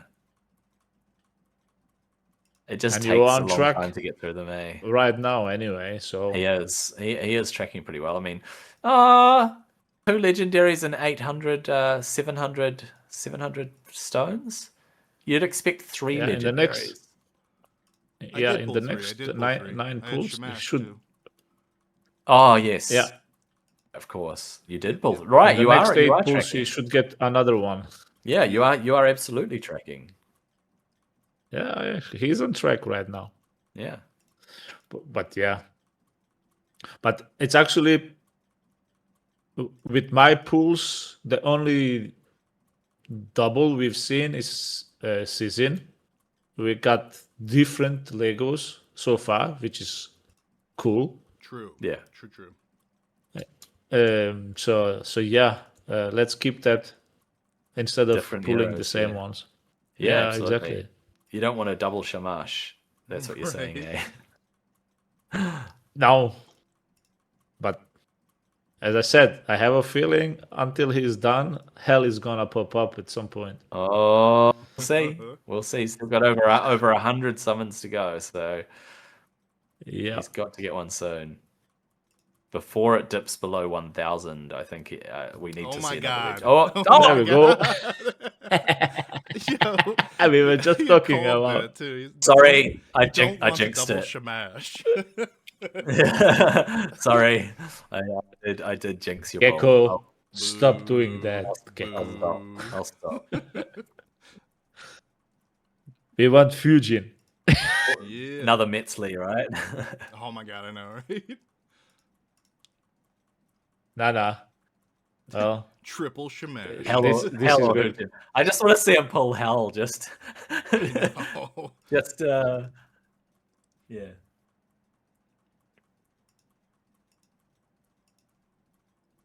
All right. 100.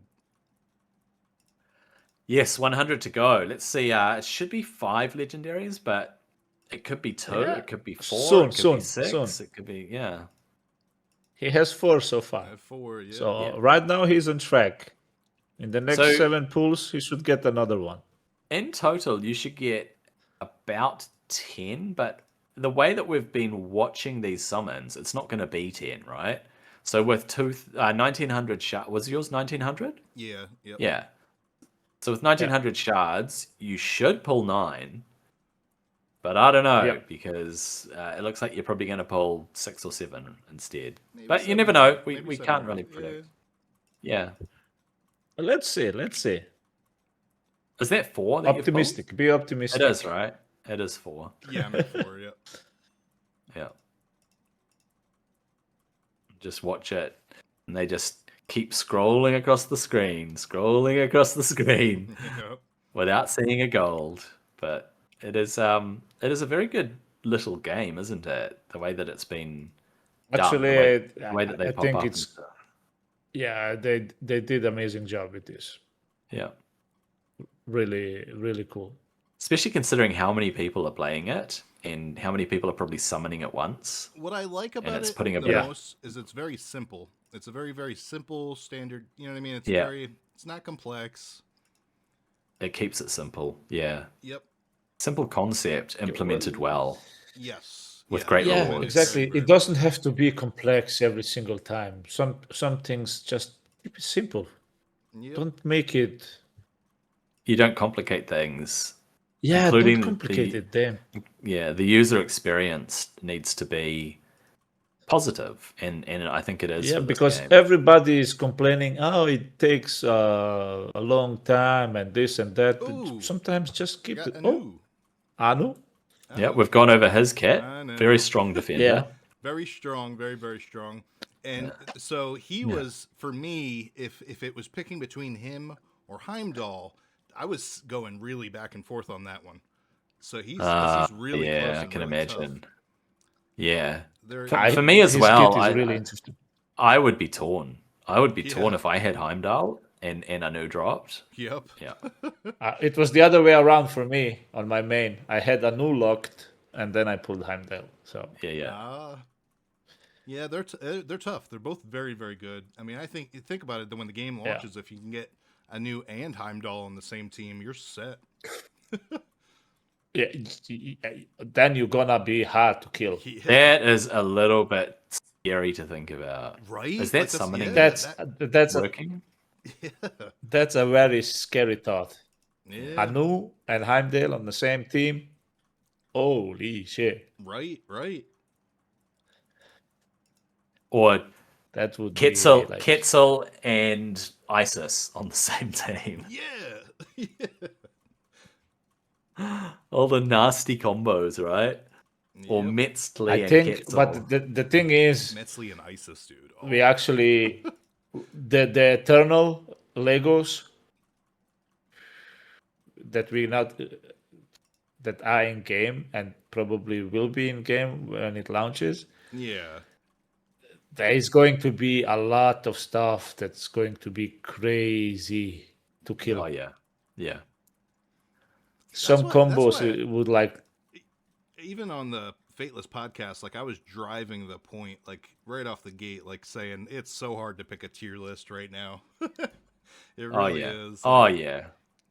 it's basically a subjective thing. I can it is. well, Yeah. I like one, you like another one. When you read the yeah. kids, it's basically who prefers what. Yeah. Yep. There is sometimes when I follow the discussion on Discord, oh, this one is definitely the best. No, it isn't. It's Right. just your opinion, really. Yeah, exactly. And Because different. we don't really know how it's going to be, and it's like Yeah.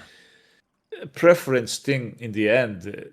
So pick one that you like, either for lore wise, Yep. design have your own wise, reasons. kit wise. Have your own reasons, really. Yeah.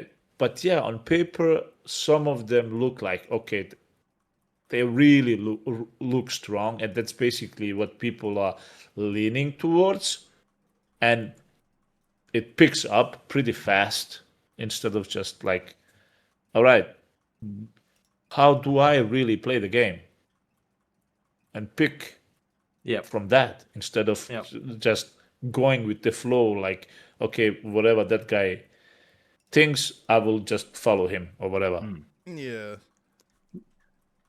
But I mean, some people are of the mind that they want to follow others. They want to see what there content are creators some are people saying. They want to be guided. They want a little bit of help. They want to check guides. They want to look up the solution. That's how some people play, and that's absolutely fine. If people want to follow along and say, "Tell me who the strongest champion is," they can just choose someone's opinion that they trust or rely on, and that's okay if you're just an average player. If some people are like that, that's fine. I won't do that.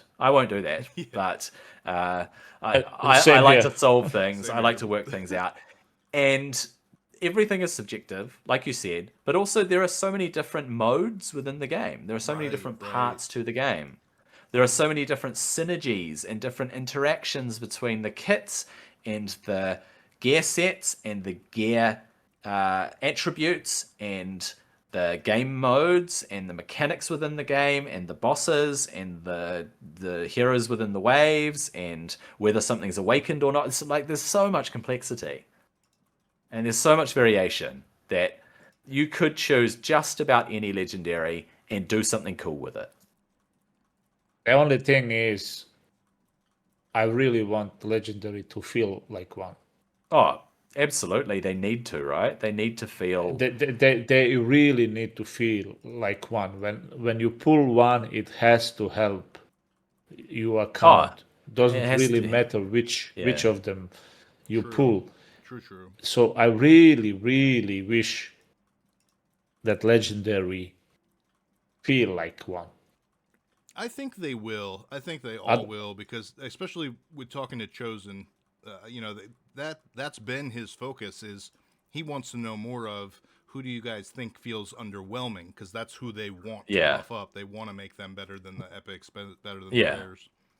I think They can't be a jack of all focus. trades, though. Yeah. Right? They can't be, oh, this guy's real strong for arena, and then if I put this set on them, they're really good at killing waves, and then if I put this set on them, they're really good at killing the time boss at the end of this dungeon, and then it's not how it works. The legendaries need to shine in certain ways, True. and they need to influence their team in certain ways. And if you put a different team around them, how do they perform? Ooh, You guess what think, I just oh, got? oh no! Just triple stop. shamash. Triple shamash. GG. And standalone, nothing in this game is standalone unless you're just doing solo content for a challenge, which is a cool challenge, right? You might want to do a solo content for a challenge and say, how far can I push this rare as a solo player in this content? I mean, it's cool as a challenge, but ultimately you work in teams, parties of 4 or 5. Yeah. In all the different content. There might be some content where it's a party of 6. There might be some content where it's a party of 3. We don't know what all the content is going to be and all the different modes are going to be that they release to us. But things are not within a vacuum. A legendary will have a great kit, but there are so many other factors, right? They are part of team support. They are part of the team supporting them, etc.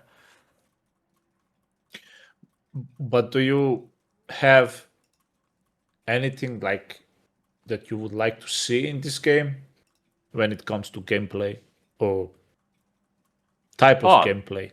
There are lots of things I want to see. I want to see all different PvP modes, because I'm not a big. Okay, so I'm not great at PvP in games. So WoW PvP is probably the biggest exposure I've had to PvP, and then the arena modes in Raid Shadow Legends. I was decent at arena for a free to play player.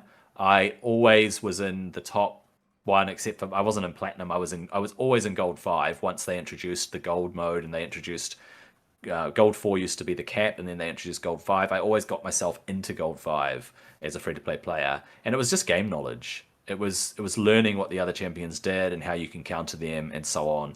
And I hated Live Arena when it came out, but then I started getting into it and started really just trying to understand, how are they thinking? How am I thinking? What can I do? So I enjoy PvP. I'm just not great at it. And I'd like to see some different PvP modes in Godforge. I know that they are going to introduce different modes down the track, probably. I hope that they're just creative with a lot of game stuff. But yeah, I lean more towards PvE. So I'd say 90% of what I enjoy is PvE, 10% PvP. Within PvE, we already know that they are going to be introducing a roguelike mode in the game, which I am super keen to see, because I want to see if it's seasonal or if it's like you're taking more a pulls, certain. Dan. I know. I was gonna say I've burned through. He's getting there. He's getting there. He's getting there. I'm way underscore for how many legendaries I pulled. I lost count. But It was it's been a long 7.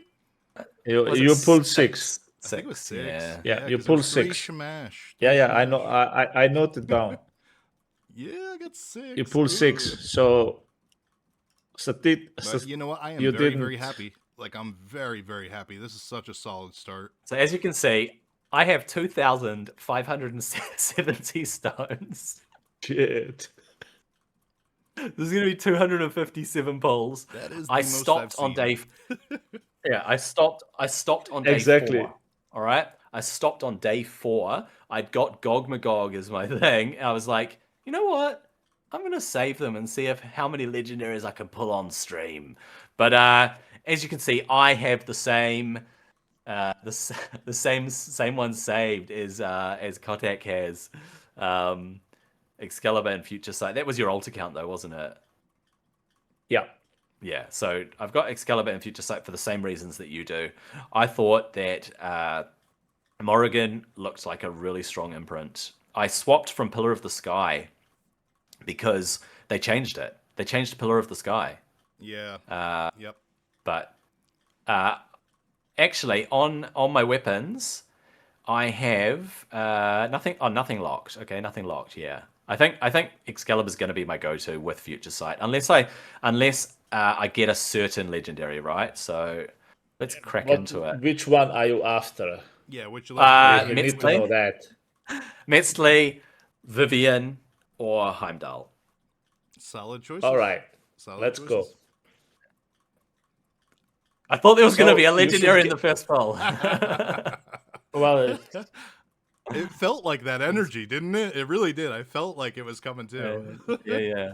That's funny. I'm definitely going to be pulling some. And if it's a new one, if it's one that we haven't covered, so long as it's not 3 Shamashes. Oh my god, I know. Yeah. If it's a new one for us today, then I will absolutely look at their kits and we'll stop there. We're doing a long video, guys, but you know what? It's worth it. It's a lot of fun and. Yeah, sure. Yeah. Well, with that amount of stones you have, you should pull 13. So let's see. Yeah, we'll see. Oh, so Plus, regarding say, game modes, if you cut through, I was going to say for editing, if you edit it a bit, this will be a little shorter. I'll absolutely edit it. It's just we've had some good discussions, and I don't want to lose a lot of the good content of stuff that we've chatted about because very true. We have. I'll trim little bits and bobs, but unfortunately we don't have your camera going still. So that's one of those little off too. Wukong, and I'll take him because I don't have one. There you go, Sun Wukong. So I'll take you know him. what I was about to say. What the hell have you done? What the hell have you been doing? When we started, that's the second Wukong you pull. I know, right? Sorry, what was that, Dan? Watch him get like 3 more Wukongs. But what I was gonna say before you had started, I know, before you had started, was when you had said about the game modes and like what we were most looking forward to. I love PvP. Like I think it's like it's really what drives games for me. Like there has to be PvP. PvE only supports the PvE drive. For me, so what I know they've talked about having tournaments, and I can tell you just from every game I've played, tournaments have always been a fail. Like they don't work very well until you get into like esports, certain strategy games. Then tournaments are great, but I'm hopeful with this that they're going to do it really well. So that's like number one, tournaments right out the gate, and then just the other big thing too. And dude, you got hell. Holy shit, what the hell? God damn. Let's go over a kit. Let's go over a kit. Let's check out all right. Kit. Sorry to cut you off, Dan. No, you're good. You're good. This was great. We'll get back to tournaments. We'll get back to the discussion on tournaments, but Yep. I'm just gonna bring up Hell. So let me just pop through. My God. That's awesome. Did they change Hell's? Have they changed Hell's kit since Alpha? To a degree, yes. Okay. They changed her totally now. All right. I'm gonna change what I'm streaming, especially the shade thing now. That's crazy. Right. Yep. Okay, so she is a very strong attacker, so she does a lot of damage, guys. So she's going to go in and hit very hard. If they're under a curse, inflicts extra damage to their max HP. Cool, great. AoE on the core, strong multiplier, 80% chance to place a curse. So she can place curses. As we know, curses, they reduce the mitigation from shields and barriers, and they reduce healing that can be received by the target. And then her ultimate, a huge AoE, does so much freaking damage, guys. Revives everyone and applies a new disable called Shade, which cannot be resisted or blocked. Does not work on bosses or minions. If a target is a boss or a minion, places defense down, so you're going to do even more damage against them. Defeating an enemy increases 2 meter fill effects on herself, can stack up to 100%, which is pretty crazy. And extra attack in arena battles. Now, Shade is this new disable. Does one of you guys have the disables up? Yeah, Can it's you explain to us what permanently shade? removes the hero from ally team control. Shades cannot be targeted or take turns and will join the caster's basic attacks. And when the caster is defeated, all shades are defeated and shade is removed. Yep. So it's pretty So solid. basically, she crazy is gets her Give me someone. minions. She gets a minion. She gets a minion fighting for her. That's crazy. But the biggest change, to be honest, in all this, she's eternal now. Yeah, she's eternal. You're Oh, right. I forgot yeah. about that, but yeah. she And was. that's the reason I Wisdom? wanted her today. Was she wisdom or cunning? She was wisdom, wasn't She she? was wisdom. She was something else. Can't The blue remember one, what she yeah. was. But Yeah, she was that's wisdom. basically the reason I wanted her today. She's eternal. Because of Guess of who's that. got hell? Hell yeah. Hell yeah. Oh my Dude. god, that's I'm so sorry, dude. Really... And then for PvP, oh my. Yeah, that's epic. Oh my. She's actually really good now. I like her more. For sure. Yeah. No, Yeah. she's absolutely a top pick for me. If I don't get Metzley, I'm gonna hang on to Hell. But I guess we'll see, because I might still pull Metzley, right? Yeah. All right. So as you can see, I have 2,570 stones. Shit. This is going to be 257 pulls. That is the I most stopped I've on seen. day. Yeah, I stopped on day Exactly. 4. All right, I stopped on day 4. I'd got Gog Magog as my thing. I was like, you know what? I'm gonna save them and see how many legendaries I can pull on stream. But as you can see, I have the same same one saved as Kottax has. Excalibur and Future Sight. That was your alt account though, wasn't it? Yeah. Yeah, so I've got Excalibur and Future Sight for the same reasons that you do. I thought that Morrigan looked like a really strong imprint. I swapped from Pillar of the Sky. I think Excalibur's going to be my go-to with Future Sight, unless I get a certain legendary, right? So let's crack into it. Which one are you after? Yeah, which I need to know that. Metzley, Vivian, or Heimdall. Solid choices. All right. Let's choices. go. I thought there was going to be a legendary in the first poll. Well, it felt like that energy, didn't it? It really did. I felt like it was coming too. Yeah.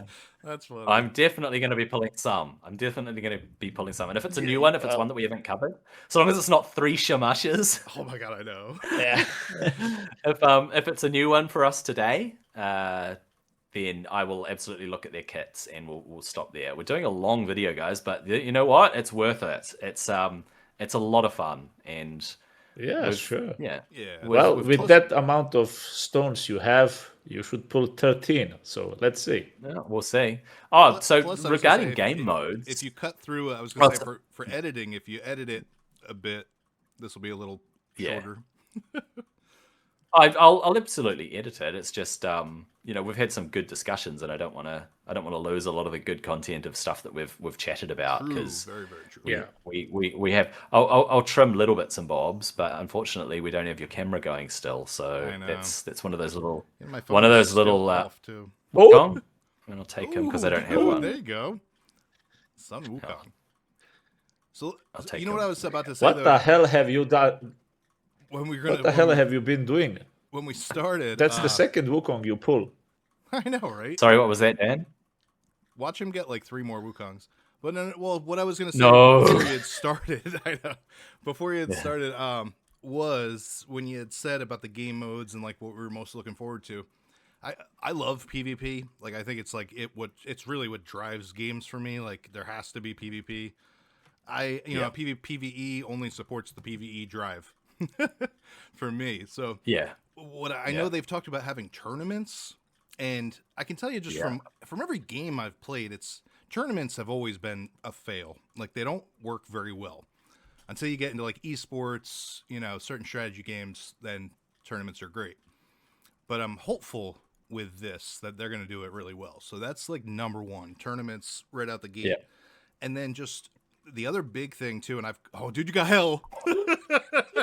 Holy shit! What the hell? God Cold hell. damn! Let's go over a kit. Oh, and Let's you're go over a choosing kit. her? Let's check out All Hell's right. kit. Sorry to cut you off, Dan. No, you're but, good. You're good. This was great. We'll get back to tournaments. We'll get back to the discussion on Yeah. tournaments. But Yep. I'm just gonna bring up Hell. So let me just pop Oh through. my god! That's awesome. Did they Well, change There she is. Hell's? There Have she they is. changed Hell's kit since Alpha? To a degree. Yes. They they Yeah. have, did. they Okay. have. They changed her totally now. All right. Ooh. I'm gonna change what I'm streaming. So, Especially the shade thing now. That crazy. All right. Yep. Okay, so she is a very strong attacker, so she does a lot of damage, guys. So she's going to go in and hit very hard. If they're under a curse, inflicts extra damage to their max HP. Cool, great. AoE on the core, strong multiplier, 80% chance to place a curse, so she can place curses. As we know, curses, they reduce the mitigation from shields and barriers, and they reduce healing that can be received by the target. And then her ultimate, a huge AoE, does so much freaking damage, guys. Revives everyone and applies a new disable called Shade, which cannot be resisted or blocked. Does not work on bosses or minions. If a target is a boss or a minion, places defense down, so you're going to do even more damage against them. Defeating an enemy increases 2 meter fill effects on herself, can stack up to 100%, which is pretty crazy. And extra attack in arena battles. Now, Shade is this new disable. Does one of you guys have the disables up? Yeah, can it's you explain to us what permanently Shade- removes the hero from ally team control. Shades cannot be targeted or take turns and will join the caster's basic attacks. And when the caster is defeated, all shades are defeated and shade is removed. Yep. So it's pretty So solid. basically, How she crazy is gets She's her getting someone. minions. She gets a minion. She gets a minion fighting for her. That's crazy. But the biggest change, to be honest, in all this, she's eternal now. Yeah, she's eternal. You're right. I forgot about that, but yeah. she was. And that's why. That's the reason I Wisdom? wanted her today. Was she wisdom or cunning? She was wisdom, wasn't She she? was wisdom. She was something else. Can't The blue remember one, what she yeah. was. But Yeah, she was that's wisdom. basically the reason I wanted her today, She's eternal. because of. Guess of who's that. got hell? Hell yeah. Hell yeah! Oh my Dude. god, that's. I'm so sorry, dude. Really. And then for PvP, oh my. Yeah, that's epic. Oh my. She's actually really good now. I like her more. For sure. Yeah, no, Yeah. she's absolutely a top pick for me. If I don't get Metzli, I'm going to hang on to Hell.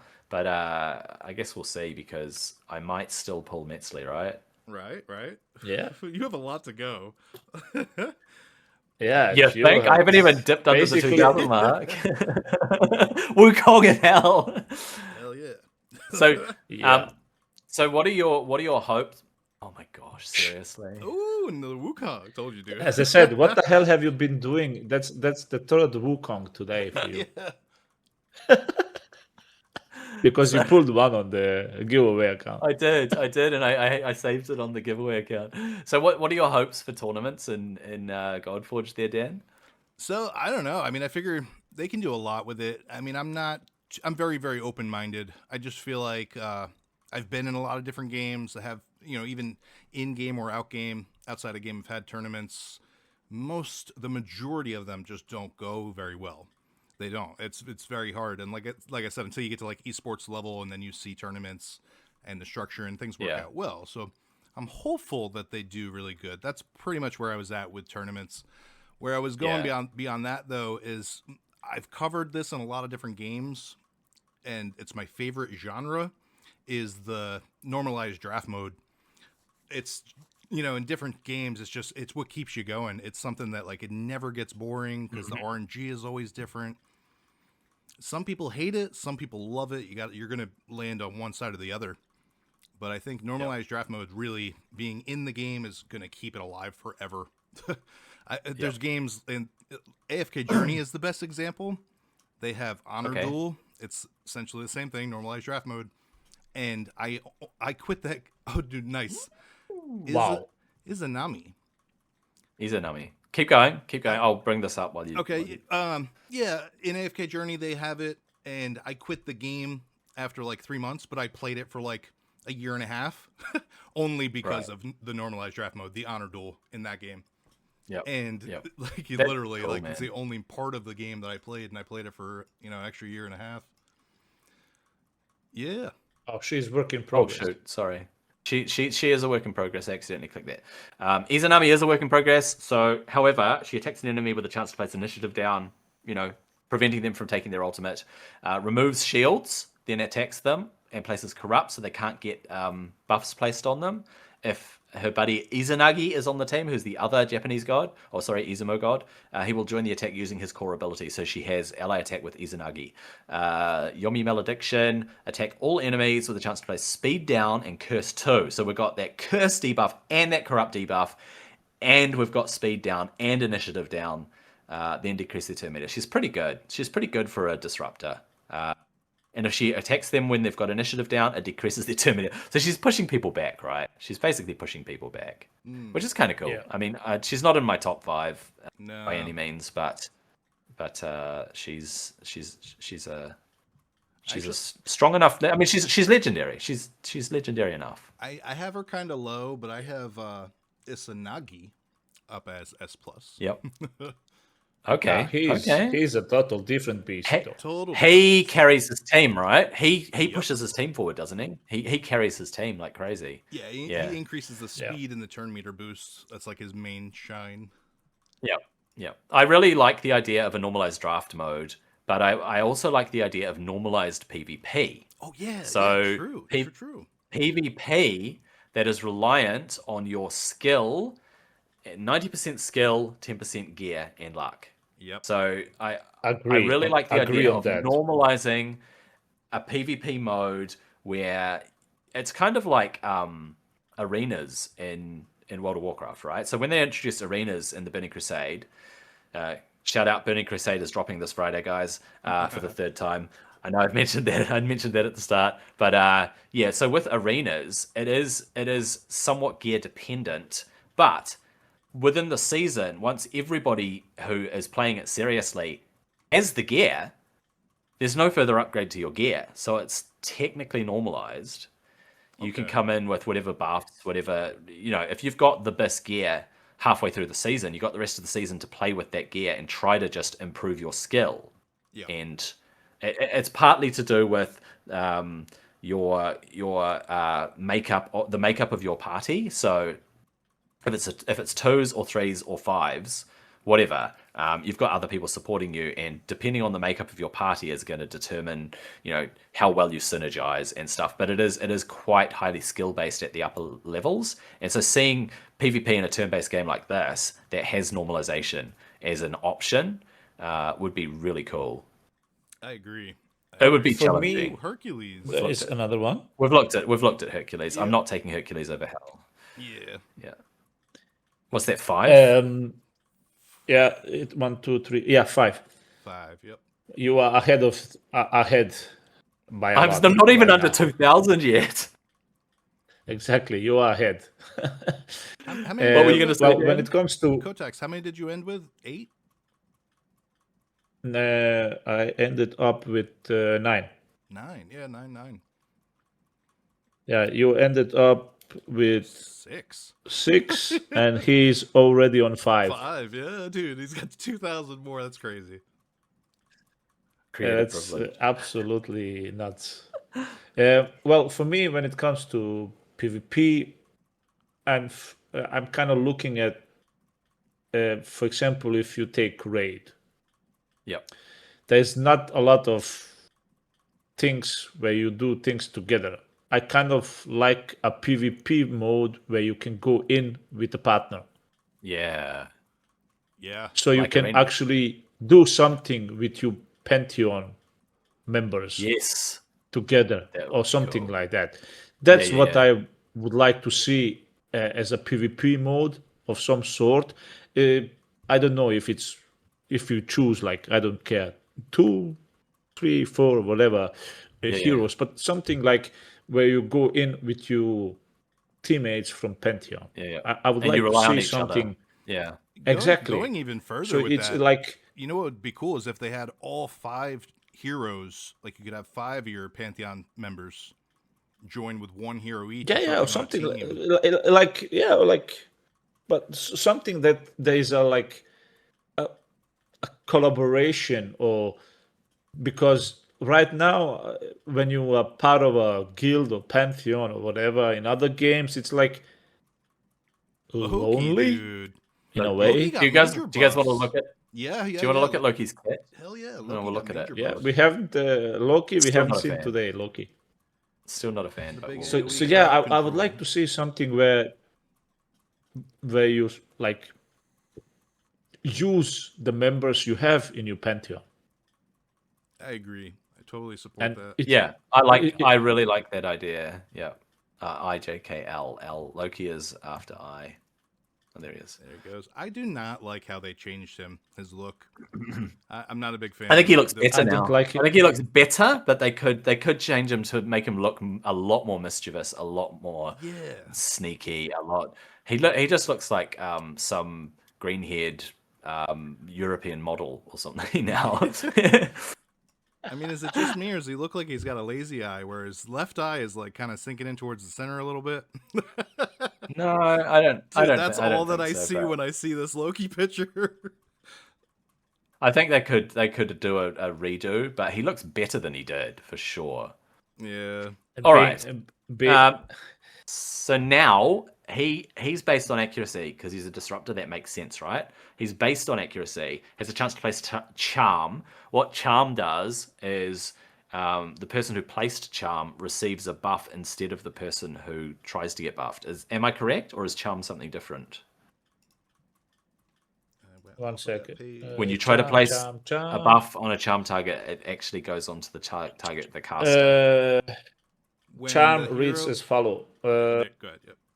When the hero that places charm is attacked, the That's charmed right. hero will receive the attack instead. Yeah. Will not activate if this hero attacks the enemy that placed Yeah. the charm. Only one charm can be active on a team at any That's time. right. Right, yeah. So it's taking it in place of someone. Yeah. So they take the hit in place of him. So basically, it's like a reflect, or whatever it's called, the redirect one. It's similar to that, but it's a debuff instead of a buff. So he needs accuracy. Places sleep on all enemies. So this is a good improvement, right? A good improvement. Places sleep on all enemies. If the target's already under sleep, increases its duration and steal 10% of the turn meter. That's yeah. That's pretty good. He's not going to steal turn meter when he places sleep, but if he gets to place it a second time, then he's going to start to steal their turn meter as well. And then he does Shadow Step, which we've seen. I actually liked the animation of Shadow Step, by the way, in the alpha. Yeah, the animation was cool. Yep. Yeah. So he teleports behind them in a puff of smoke and then attacks all of them. And then there's a chance to place Corrupt on each target. That's actually quite strong. Because if Corrupt means they take damage whenever they attack him, like the whole party's going to take damage. Wait, that doesn't make sense because... Oh no, it's Corrupt, not Charm. Sorry, I thought it was placed Charm. So Corrupt is the one where they can't receive buffs, eh? Corrupt is the debuff where you can't receive buffs. And then he vanishes and does Backfire. I don't know what Backfire is. What is Backfire? 1 second. Backfire. Backfire reads, when this hero would gain a non-resisted debuff, prevent it and apply the debuff to the enemy instead.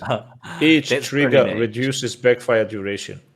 Yeah, that's very niche. So very few debuffs are unresistible.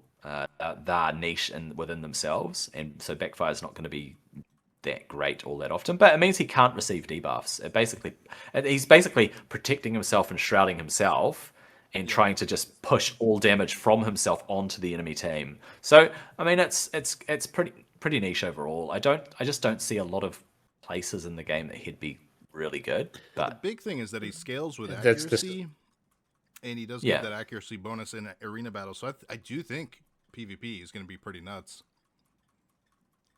Yeah, I think he'll be useful. He will definitely be useful. Yeah, but All right. even I put him as like slightly lower tier. Got him at C.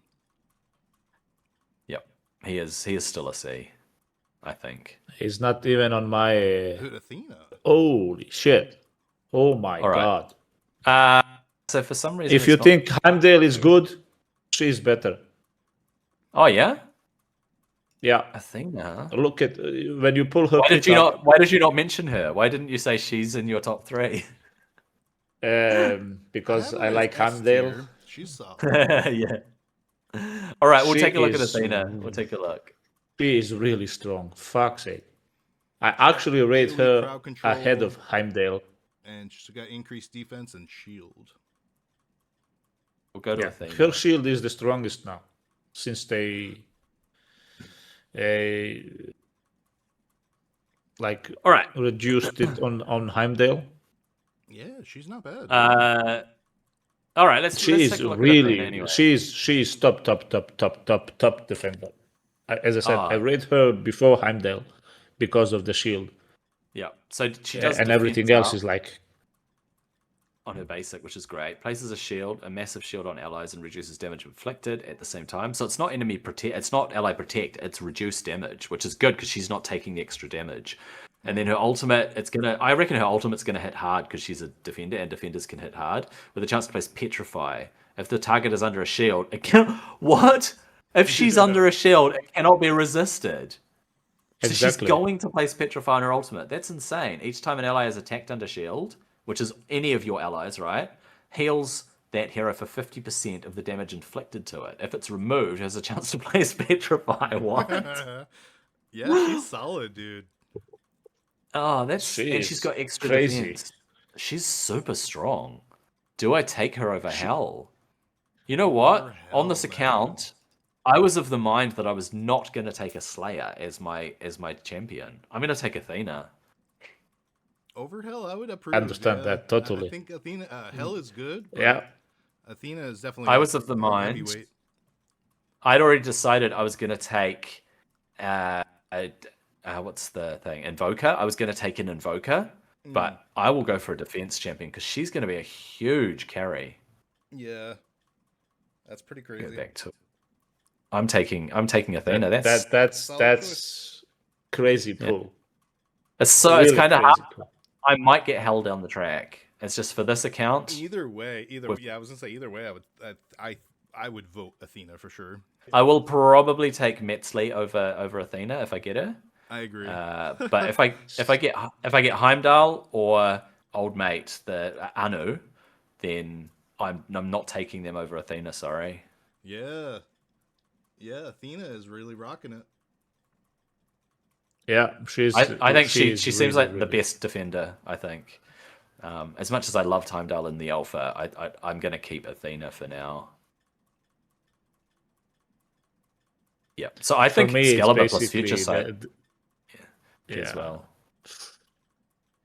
As I said, I rate Athena ahead of Heimdall, but I'm still keeping Heimdall because Okay. yeah, for me, You like the him. lore and everything, the Yeah, Viking, yep, my yep. bloody True. picture on YouTube is more or less based on him. So I have to keep it. Heimdall, protector of the Bifrost Bridge, Yeah. whatever it is.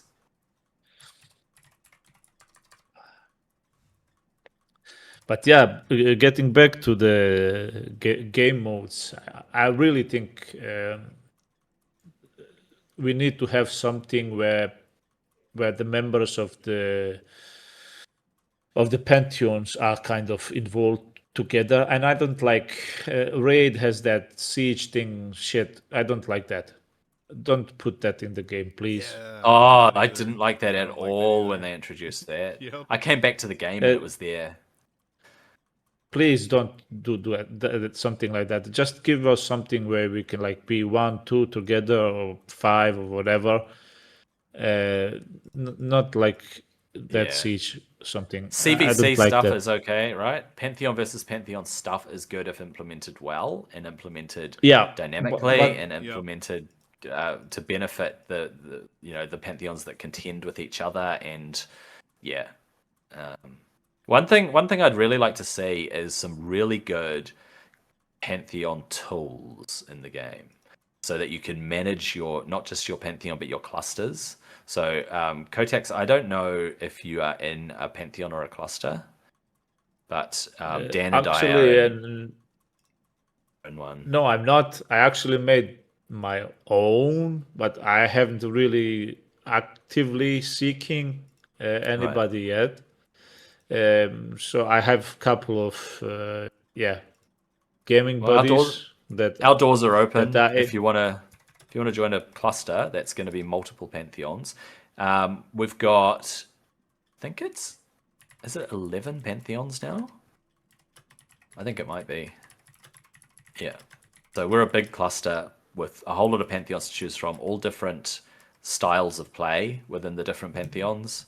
But yeah, I'd like to see them implement some really strong Pantheon tools in the game, so that applying to a Pantheon is not just a matter of writing a short message to the Pantheon leader and going, please accept me. It's more, this is the kind of player I am, let's have a chat. Almost like filling in a little form via the game to get accepted into a Pantheon or into a cluster, and then, yeah, just synergizing or synchronizing with Discord in some way. Just giving Pantheon leaders the tools that they need to manage them. Drac places bleeds on people. Let's keep going. I just don't want to extend this video any more than we need to. True. He makes them bleed. Make them bleed. So Dracula was number what? 7 or 8? Ooh. That was number 8. I'm keeping Dracula. track. Okay, good. Thank you. So 1,500 to go. Yep. Thoughts about Pantheon tools? He is way ahead. Then we are getting chat our asses kicked here. Yeah, I mean, I'm a guild leader in ELT, and I definitely agree. I think, but even in like other games, I've been leader in a lot of games. Definitely need to give Pantheon leaders like enough tools to make it feel like competitive, but it also just builds more teamwork within the Pantheon. Yeah, to be able to coordinate and communicate and recruit and all of that stuff, the tools need to be robust. Yeah. Remember, they need to build them from the outset. Feature. They have the Discord feature being added into the game. Yeah, that'd be good if it's implemented well, where your in-game chats are actually put into a Discord channel. Yeah. So that you can catch up outside of the game, and sometimes it's easier to chat on Discord than it is in a game, especially a mobile game. I don't like chatting in mobile games because it's just cumbersome. You bring up the keyboard on your phone and it takes up half the screen, and it's really hard to like go from one side of your screen to the other trying to type out a message to people. Yeah. It's just really hard to type in mobile. Yeah. Yep. I'm mainly going to play it on the PC. On a mobile, I don't know. Maybe one of the alt accounts on mobile, but yeah, I'm not going to play it on mobile. Yeah, it is a mobile game, but I'm not going to play it on mobile. I play everything on PC, so there's just the option there to log in on your phone if you're out and about and you want to do a little 5-minute thing. You can do that, but for me, I'm on my PC for a lot every day. So, Yan Wang, let's take a look at him. There we go, Yan Wang, number 9, is it? I don't know much about him. Let's see. Yeah, he's actually pretty good as well. Yeah, we'll take a look at him anyway. So to there, and we'll go to here, and we will go through to the end. No, he's a decreased speed hero. I'm not a big fan of him. There he is. Yeah, he's got he's the other AoE dude. That's right. So he is the other like Sizzin. He's all AoE. So AoE, speed down, AoE, places defense down or attack down or action. So it's choosing from one of these debuffs, right? And then he does an AoE on his core, can lock core and lock passives. That could be big. Yeah, the ultimate is crazy. That could be big. If you have high accuracy on him, which you need super high accuracy on him. Yeah, and then initiative. It wants you to have high initiative on him. Because he has one of the highest divinities, doesn't he? 1,700 requirement. Yeah, I think the highest I've seen so far is 1,600. He's So 17. 1700 is high. So he's a high. So you are supposed to put a lot of initiative on him. Yeah. It increases his initiative every time he plays a debuff. So you're actually going debuff, debuff, debuff, and it is increasing his initiative really quickly. So True. he's actually plus initiative in all battles. I like He the could be lock interesting to play passives. with. I like the lock passive. Yeah. He could be really good for PvP. Yeah, he could be Yeah. very interesting to play with. Like just super interesting. You go high initiative, high defense, high accuracy, and then see what happens. See what falls out. He's gonna, interesting Not cat. bad. Very interesting cat. They've been very creative. Let's get back to it. Yeah, this is actually one of those that they really put a thought in, Yes. which is a little bit different compared to the rest. True. I didn't realize how strong. I didn't realize how strong Athena was, by the way, until she popped Yeah, up. Athena is crazy. No, super good. But I Yan really Wang, got one of those her really as an unique, S, interesting but ones. I think I just didn't.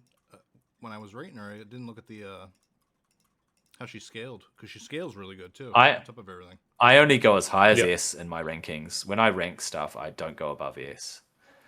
I just go within S tier. Like I put Alpha 2, I did a massive tier list of the legendaries, and I put Aphrodite in S tier because she was so good in Alpha 2.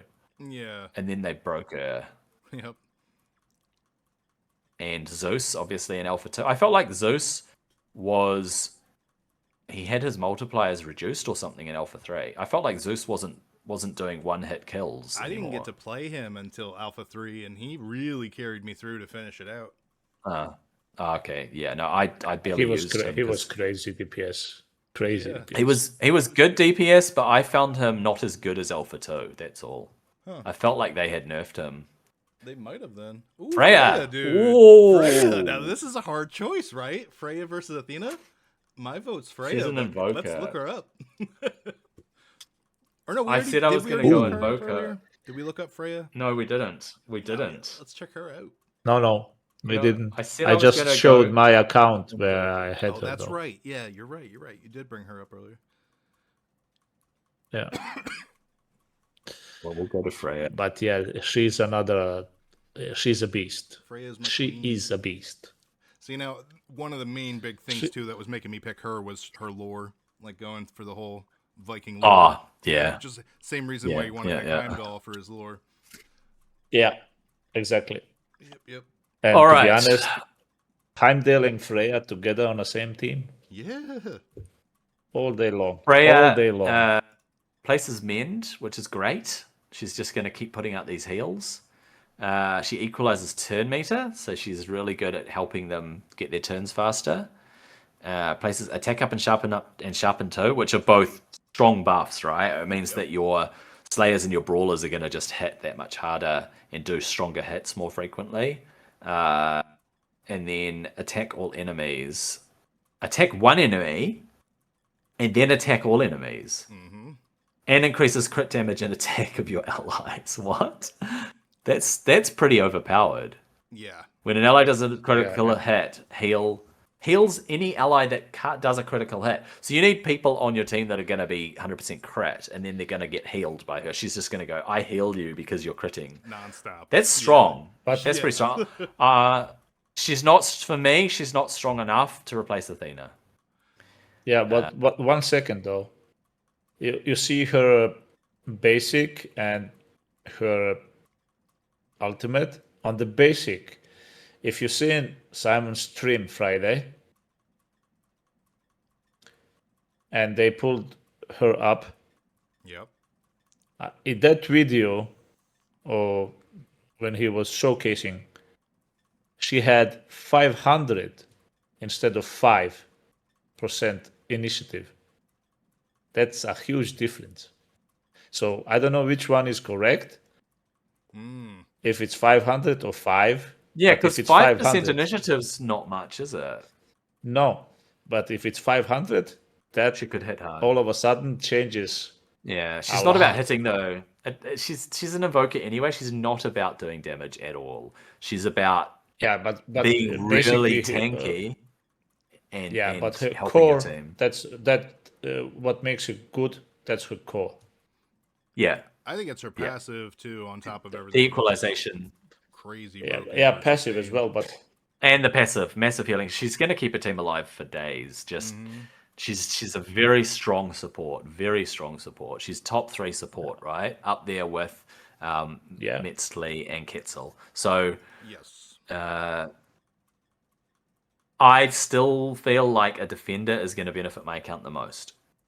I am not really arguing with you. I think Athena is a solid choice. Like it's a. I think this one drove me there. Like I said, for the lore, I do think this is super strong. But yeah, it is very strong. Athena, I definitely see being more of the carry. I agree. Yeah, for me, it's about that team support. Yeah, and Freya and any invoker at her level, she is S tier. At her level, any invoker that is as good as her is a massive support. I just feel like defense is such a strong support. True. Unless you're up against a champion that just breaks straight through shields and high defense, right? Then you're stuffed anyway because your healers are not going to be able to do a good job because she doesn't have a res. So if she can't keep them topped up and healed, then you're basically stuffed without all your shields and your barriers.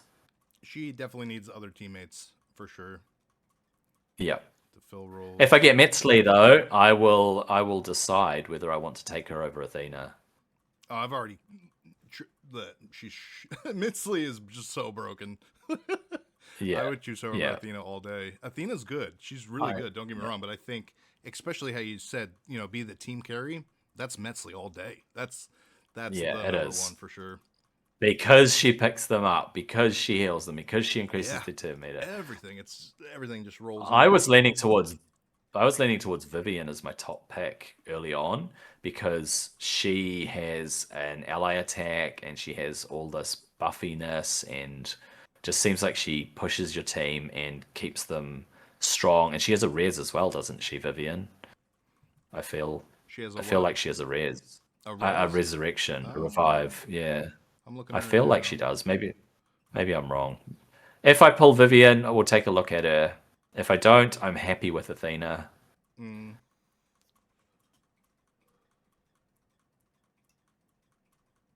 I do like Vivian has the speed team leader bonus with speed. Is it 20%? I guess we'll take a look if we get to it. So Raven Pyro says 26%. Holy cow. Yeah. I think that she has the highest speed lead. Yep. She's right up there anyway in terms of what's in her kit. Because I remember when they released her kit on that video, and I went, "Whoa, that's going to be one of my top picks." Yeah. Okay, but that hero, we've slowed down here. That hero was she made by the singer that was? The leader. Do you think they based her off Sabrina? That's my theory. Serena. That they based her on Serena. Serena Bell. Yeah, sorry, Sabrina. Yeah. Do you think they did? Do you think they modeled her off Serena? That's my theory. But I might be wrong. I don't know. How did that start? Was that just I think it was a joke. I don't know, but I think it really looks like they did. But yeah, I like it when they do little nods, look like little nods to people in games, right? It's kind of fun when they do that. But I find it actually pretty cool if they did make her after. I agree. Model her they after should put more people in the games. Did you guys see? And did you see I put Odd One into my game? Did you guys catch that? All right, I called it. And when we talk about her, she pops up. Dude, Vivian. I'm gonna have to take a look at her kit now. That's crazy. Right. That's awesome. This is gonna be. That's awesome. This is gonna be a hard choice for me, guys. This is gonna be a hard choice. Let's take a look at her kit though, and bear in mind. I'll be honest. Right out the gate, I still say Athena, but let's check her out. Yeah. So V for Vivian, so I have to go all the way. There we go. All right. When she attacks, oh yeah, because hers is 1,000 initiative. You're right. It was probably 500% on what was that champion we were just Freya. looking at on Freya? Yeah. Freya. So for Freya, I bet it is supposed to be 500% initiative. I think All so right. as well. I think that Yeah, so- 5% was a mistyping or something. She reduces divinity cost, which is good, right? Because if I'm all about getting champions that want to push their ultimate, then reducing divinity cost, yeah, I think it's good. It's decent. It's a basic, whatever. Core, buff, increase the duration of buffs. So buff, and increase the duration. For me, that's strong. Attack up, defense up. This is actually one of the kind. No one else has a increased Increased duration duration. of buffs. With So the she's Morrigan basically the imprint. only one right now. So this is really, really strong. Yeah. You pair her with the Morrigan imprint, which increases buffs. No, does it increase buffs or does it reduce enemy buffs? It reduces the buffs enemy buffs. on Yeah. enemy buffs, and it increases their debuffs. Was it buffs? It Yeah, increases debuffs. their debuffs. Yeah, so it's against the enemy team. The Morrigan one is against the enemy team, but Vivian increases buffs on you. So they're getting their buffs reduced. You're getting your buffs increased. For me, that is really cool. Melody of Avalon, Ultimate. She removes all disables when she does her ultimate. She has to get to her ultimate to do it, unfortunately. She removes all debuffs on Avalon allies, then attacks an enemy, with all allies joining in. If the target's defeated, increase the turn meters of all allies. For me, that's strong. That's you get everyone going ba ba ba ba ba, hitting that target. When she has her ultimate, you hit that target. No one's got to disable. Everyone attacks. Someone's gonna die because you've got a strong Slayer on your team, and then everyone's turn meters get increased, and they get to have a turn. Allies inflict 20% increased damage with their basic abilities. Off the bat, that passive is strong and extra speed, but it's arena battles, unfortunately. That speed aura should be 19% in all battles or something, right? But is she built for arena? Is that why they're saying her leader bonus is for arena? And speaking of things that rhyme with arena, do I replace Serena? Do I replace Athena? Yeah, is she Serena? Yeah. And do I replace her with Athena? That's tough. It's tough because I like PvP, but that's also, I don't know, you can't go in thinking PvP focused. No, exactly. But this is so strong. Vivian is so strong. She removes disables, goes in for the attack. Everyone kills it. I still like Athena. It's hard, eh? This is hard. I'm Athena all the way. Yeah, I still like Team Athena. Team Athena. If I compare her to Team Vivian, Athena. Team Athena. On the screen right now. Yep. Team Athena. Let's do it. Team Athena with the Morrigan imprint. Yeah. Would we put a different weapon on Athena? That's the question. Should Athena have a different one do you currently weapon? Excalibur. Oh no, I love Excalibur. It's strong. Excalibur's strong. Excalibur's strong. Yeah. It's strong, but if you want to make people annoyed, give her Forge Fire. Everyone's got all these shields and strength and okay, guys, I'm passing up Vivian. This is one of the most difficult things, but you know, we've got a long road ahead of us. We've got years of playing this game. I may get Vivian. Yeah. Let's do it. True that. Passed up Vivian. I passed up Vivian. True Metzli, however, if I get Metzli, oh man, what am I going to do? I don't know if I can make a decision. So please do not give me Metzli. Skill kit again, and then trust me, you'll pick her. Like there's nothing better than Metzli in the game right now. I'm asking the game not to give her to me because I don't want to lose Athena. My favorite kit, hands down. She is so good. After we went through it, I went, there's no way. This is super strong. There will be certain situations where you can't revive, where a boss has an aura that blocks you from reviving, or right? Yeah. So certain places where, but early game, Metzli is going to be super strong in carrying your team. But then Athena's going to be so strong early game. That's why I think a defense champion like her is so strong early to mid game, despite not having great gear while you're building it all up. And remember, we're going to get shards or ether stones, and we're going to summon, and we're going to get the occasional epic, and we're going to get more rares to go alongside us to build it. And our accounts start from nothing. We get to choose. So we know that Kottax is going with Guan Yu. Dan, who is your starter hero? So I started with Ramses in Alpha 1. Then I did Guan Yu.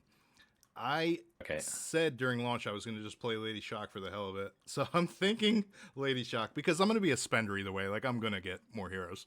I'm thinking I'm going Lady Shock. Cool. Is there a particular reason why? Is it because of her bleeds, or? Yeah, it's her bleeds. It's also, like I said, the fact that she's the one I really haven't played. Ad Hoc, shout out to She's got a decent ultimate too. Ad Hoc's world, but he played Lady Shock all the way through, every alpha, and he's like, she's my favorite champion. She's awesome. So I didn't play her enough, like really at all, like because I just jumping into legendaries. Never really played Lady Shock too much. But she's got the kit for sure. So I played Lady Shock in Alpha 1.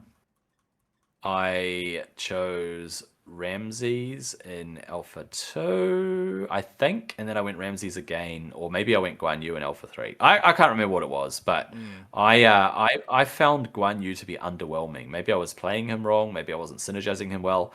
But then Alpha 3, Floor 120. Grendel. We've already covered Grendel. Yeah, we've already covered. But dude, you're pulling legendaries like crazy. All right. Jot down Grendel. What number is he, Kottax? Got 12 now. 12. All right, there we go. That's what I want to hear. Yeah, so I pulled out Guan Yu for floor 120, the Golden Golem. Yeah. And he actually helped me to defeat the Golden Golem. So I thought Guan Yu was very strong by the time I figured out how to use him. Ramses was strong, but he petered out. He basically got completely outplayed. I mean, oh my god, Izanagi, and he's the good one. Oh, we're taking a look at that's Izanagi. a tough choice now as well. Now you have a very tough choice. Gosh. Oh my god, that's a harder than before, to be honest. All right. Hey, let me change to there, and we'll go to Izanagi. Okay. It's a work in progress, right? So, so Izanagi, let's take a look at him because he's an invoker. Like I said early on, I wanted to get an invoker on my account. But since getting Athena, I'm like, defenders are good, man. But so attacks an enemy, increase the divinity of your allies. We'll forget about that second part. Blessed Infusion is core. It's going to be a 6-turn cooldown, though. We've got to bear that in mind. It's going to be really hard to book him until later on.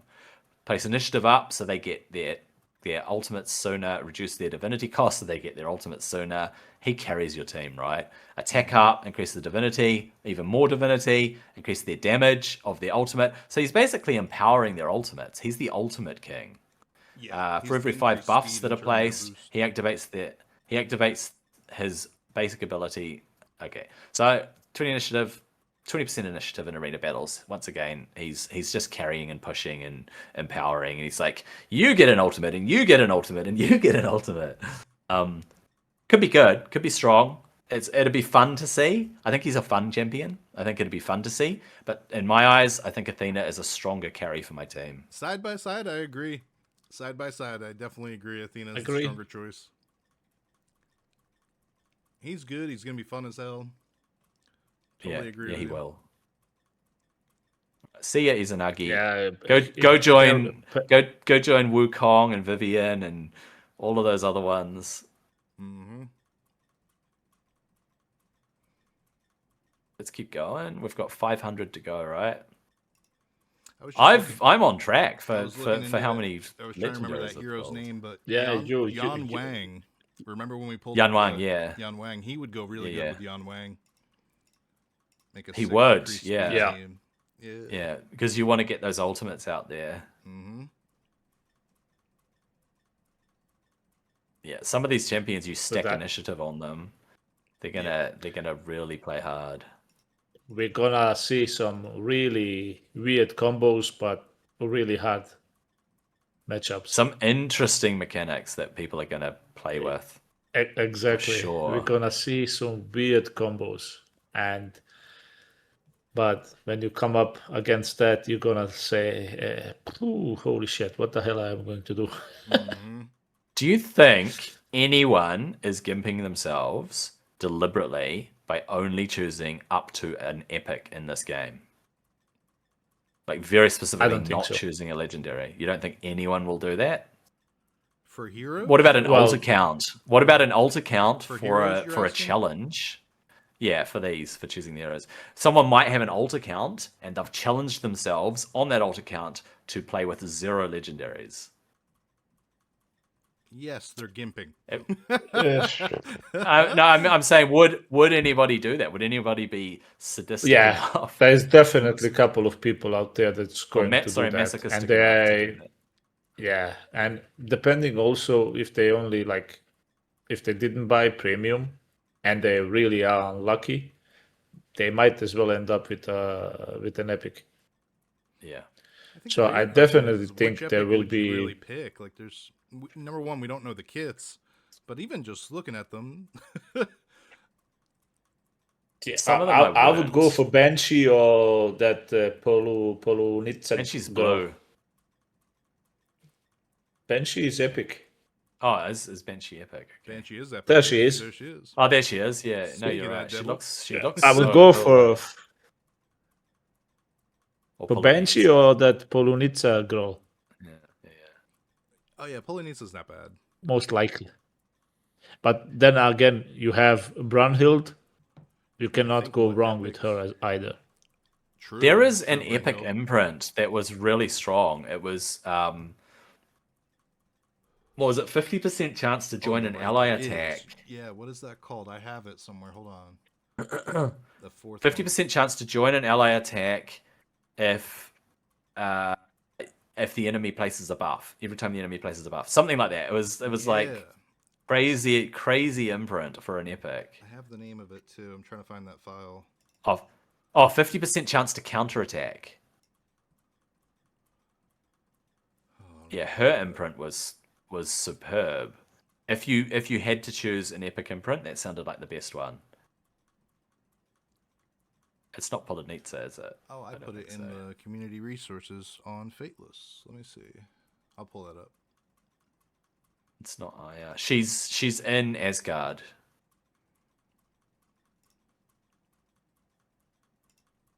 We've got 200 to go. How many more legendaries, guys? 1 or 2?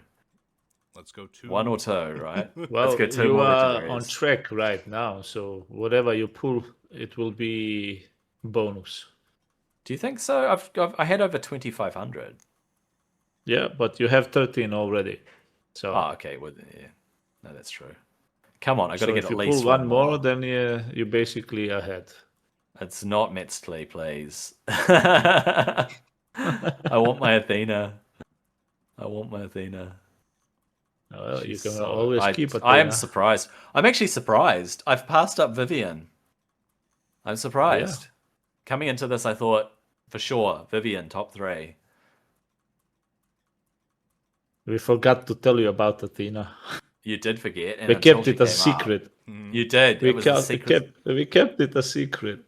Yeah, it was the secret weapon. Yeah. But I I can get think you're really going good to be gear on her. more than happy with her. Oh yeah.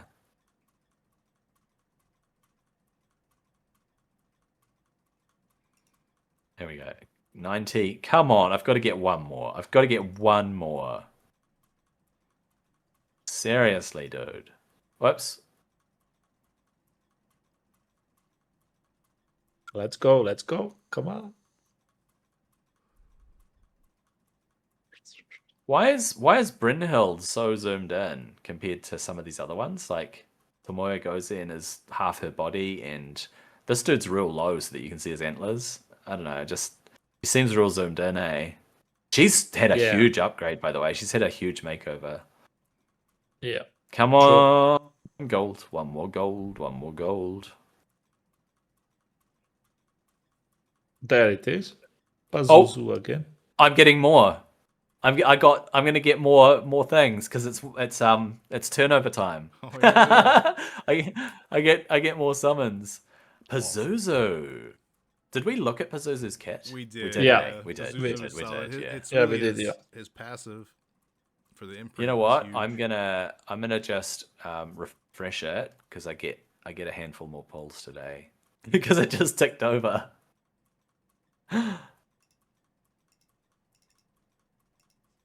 It's refreshing, by the way.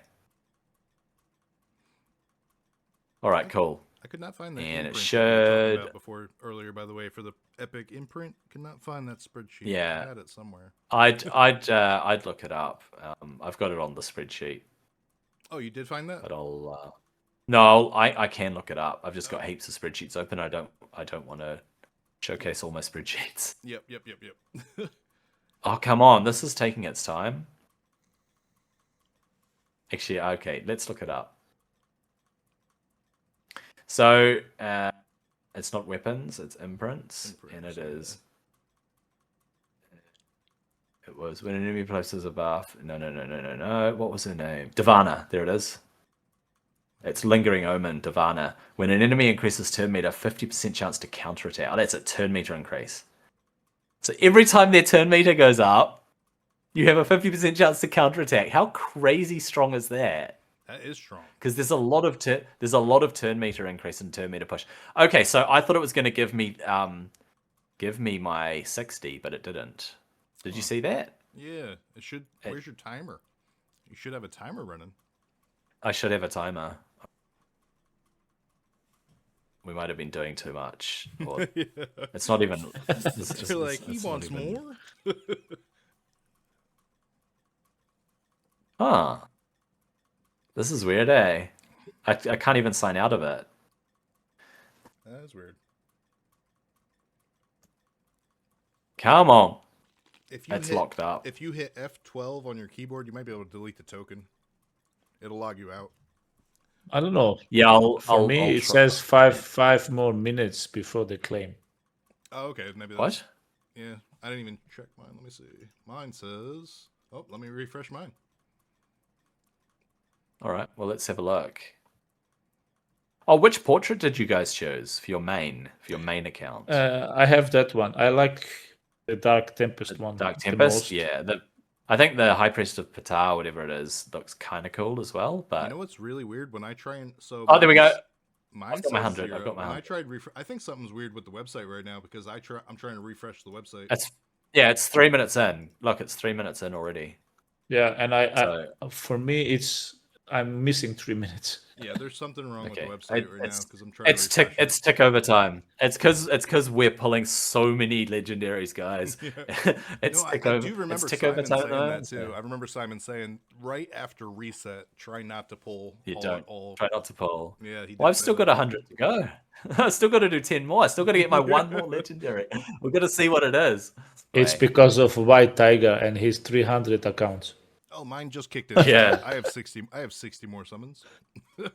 I shouldn't be summoning right now at 5 minutes after reset, but I've clicked summon, and so we'll see. Oh, here we go. Look. I think we're good. We did that 5-minute rule. Yeah. Hopefully, heaps and heaps of other people are not summoning for the day, but I mean, it's taking its sweet time. The servers are a little bit overloaded, but we can handle it.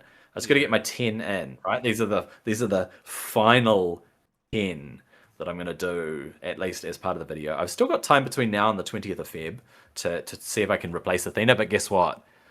I don't think I'm going to replace her. I don't think I'm going to get... I don't think... I think you settled on this account. Mm-hmm. You're so lucky you already had Heimdall there locked in and ready to go, though, Kottax. Yeah. Yeah. I think we all have really Well, solid all- starts. Down. We do. Yeah, as I said, my main is locked in. You've seen my two other accounts.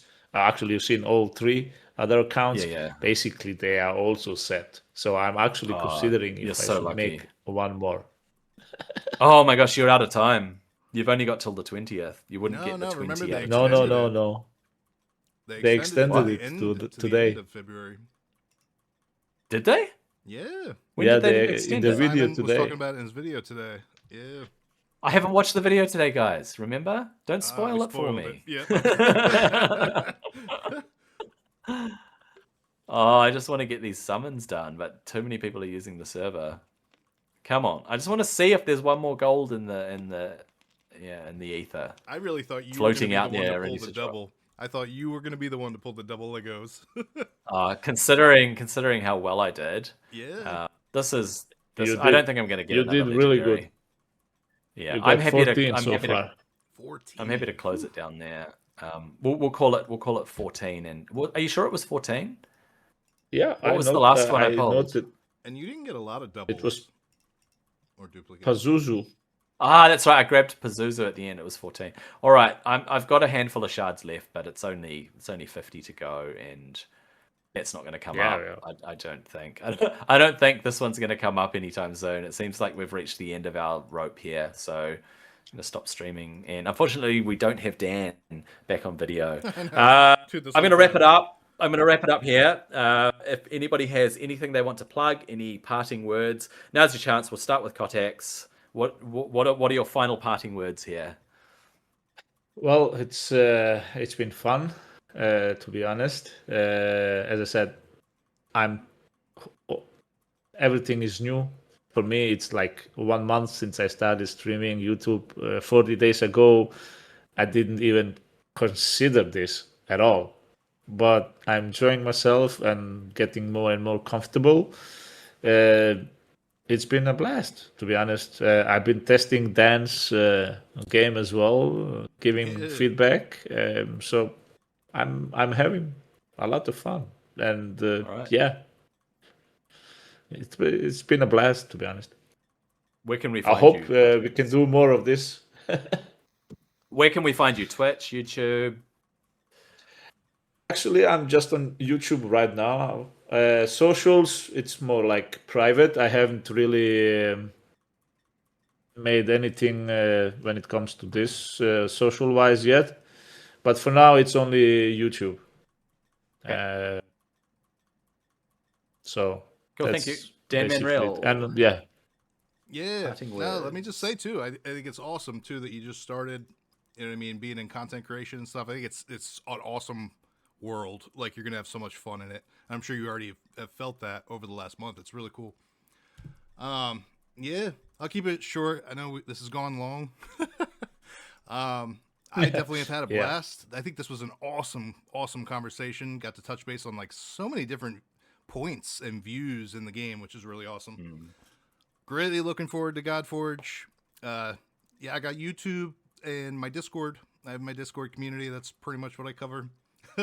And this whole week, I'm like launching my new game, like the browser game for Heaven and Hell. That's got so much work pouring into it. So make sure you guys check it out. We got hh.optimizegaming.gg. And yeah, thank you guys for having me on. This was super fun. Anytime. Oh, really cool, man. Thanks for being here. So I stream daily on Twitch and YouTube. So I multi-stream. And I've been trying to get my YouTube channel to grow, but I don't get a lot of people watching my videos. I think it's because I do all different stuff. I'd like to focus on Godforge, but there's not heaps of content for us to be putting out at the moment. So that's going to ramp up in early access. Obviously, I'm going to be streaming Godforge every day. Once that happens, at the moment, I'm streaming WoW and my pre-TBC journey and going into the Burning Crusade as I start raiding and leveling and whatever happens in TBC in the WoW front. And yeah, I look forward to collaborating with other people in the future. But thank you both, Kottax and Danmanreal, for being here and for coming together and putting aside a couple of hours of your time and having a blast with me. And I think we had a really enjoyable first collab together, and lots of gold on my account. But all around between the 6,000 odd shards that we summoned, we saw a lot of gold. We saw a lot of kits. We saw a lot of things coming in, and it was a fantastic time. So thank you. That's everything. That is the end of the video. Thank you for watching. I'll see you on the next one.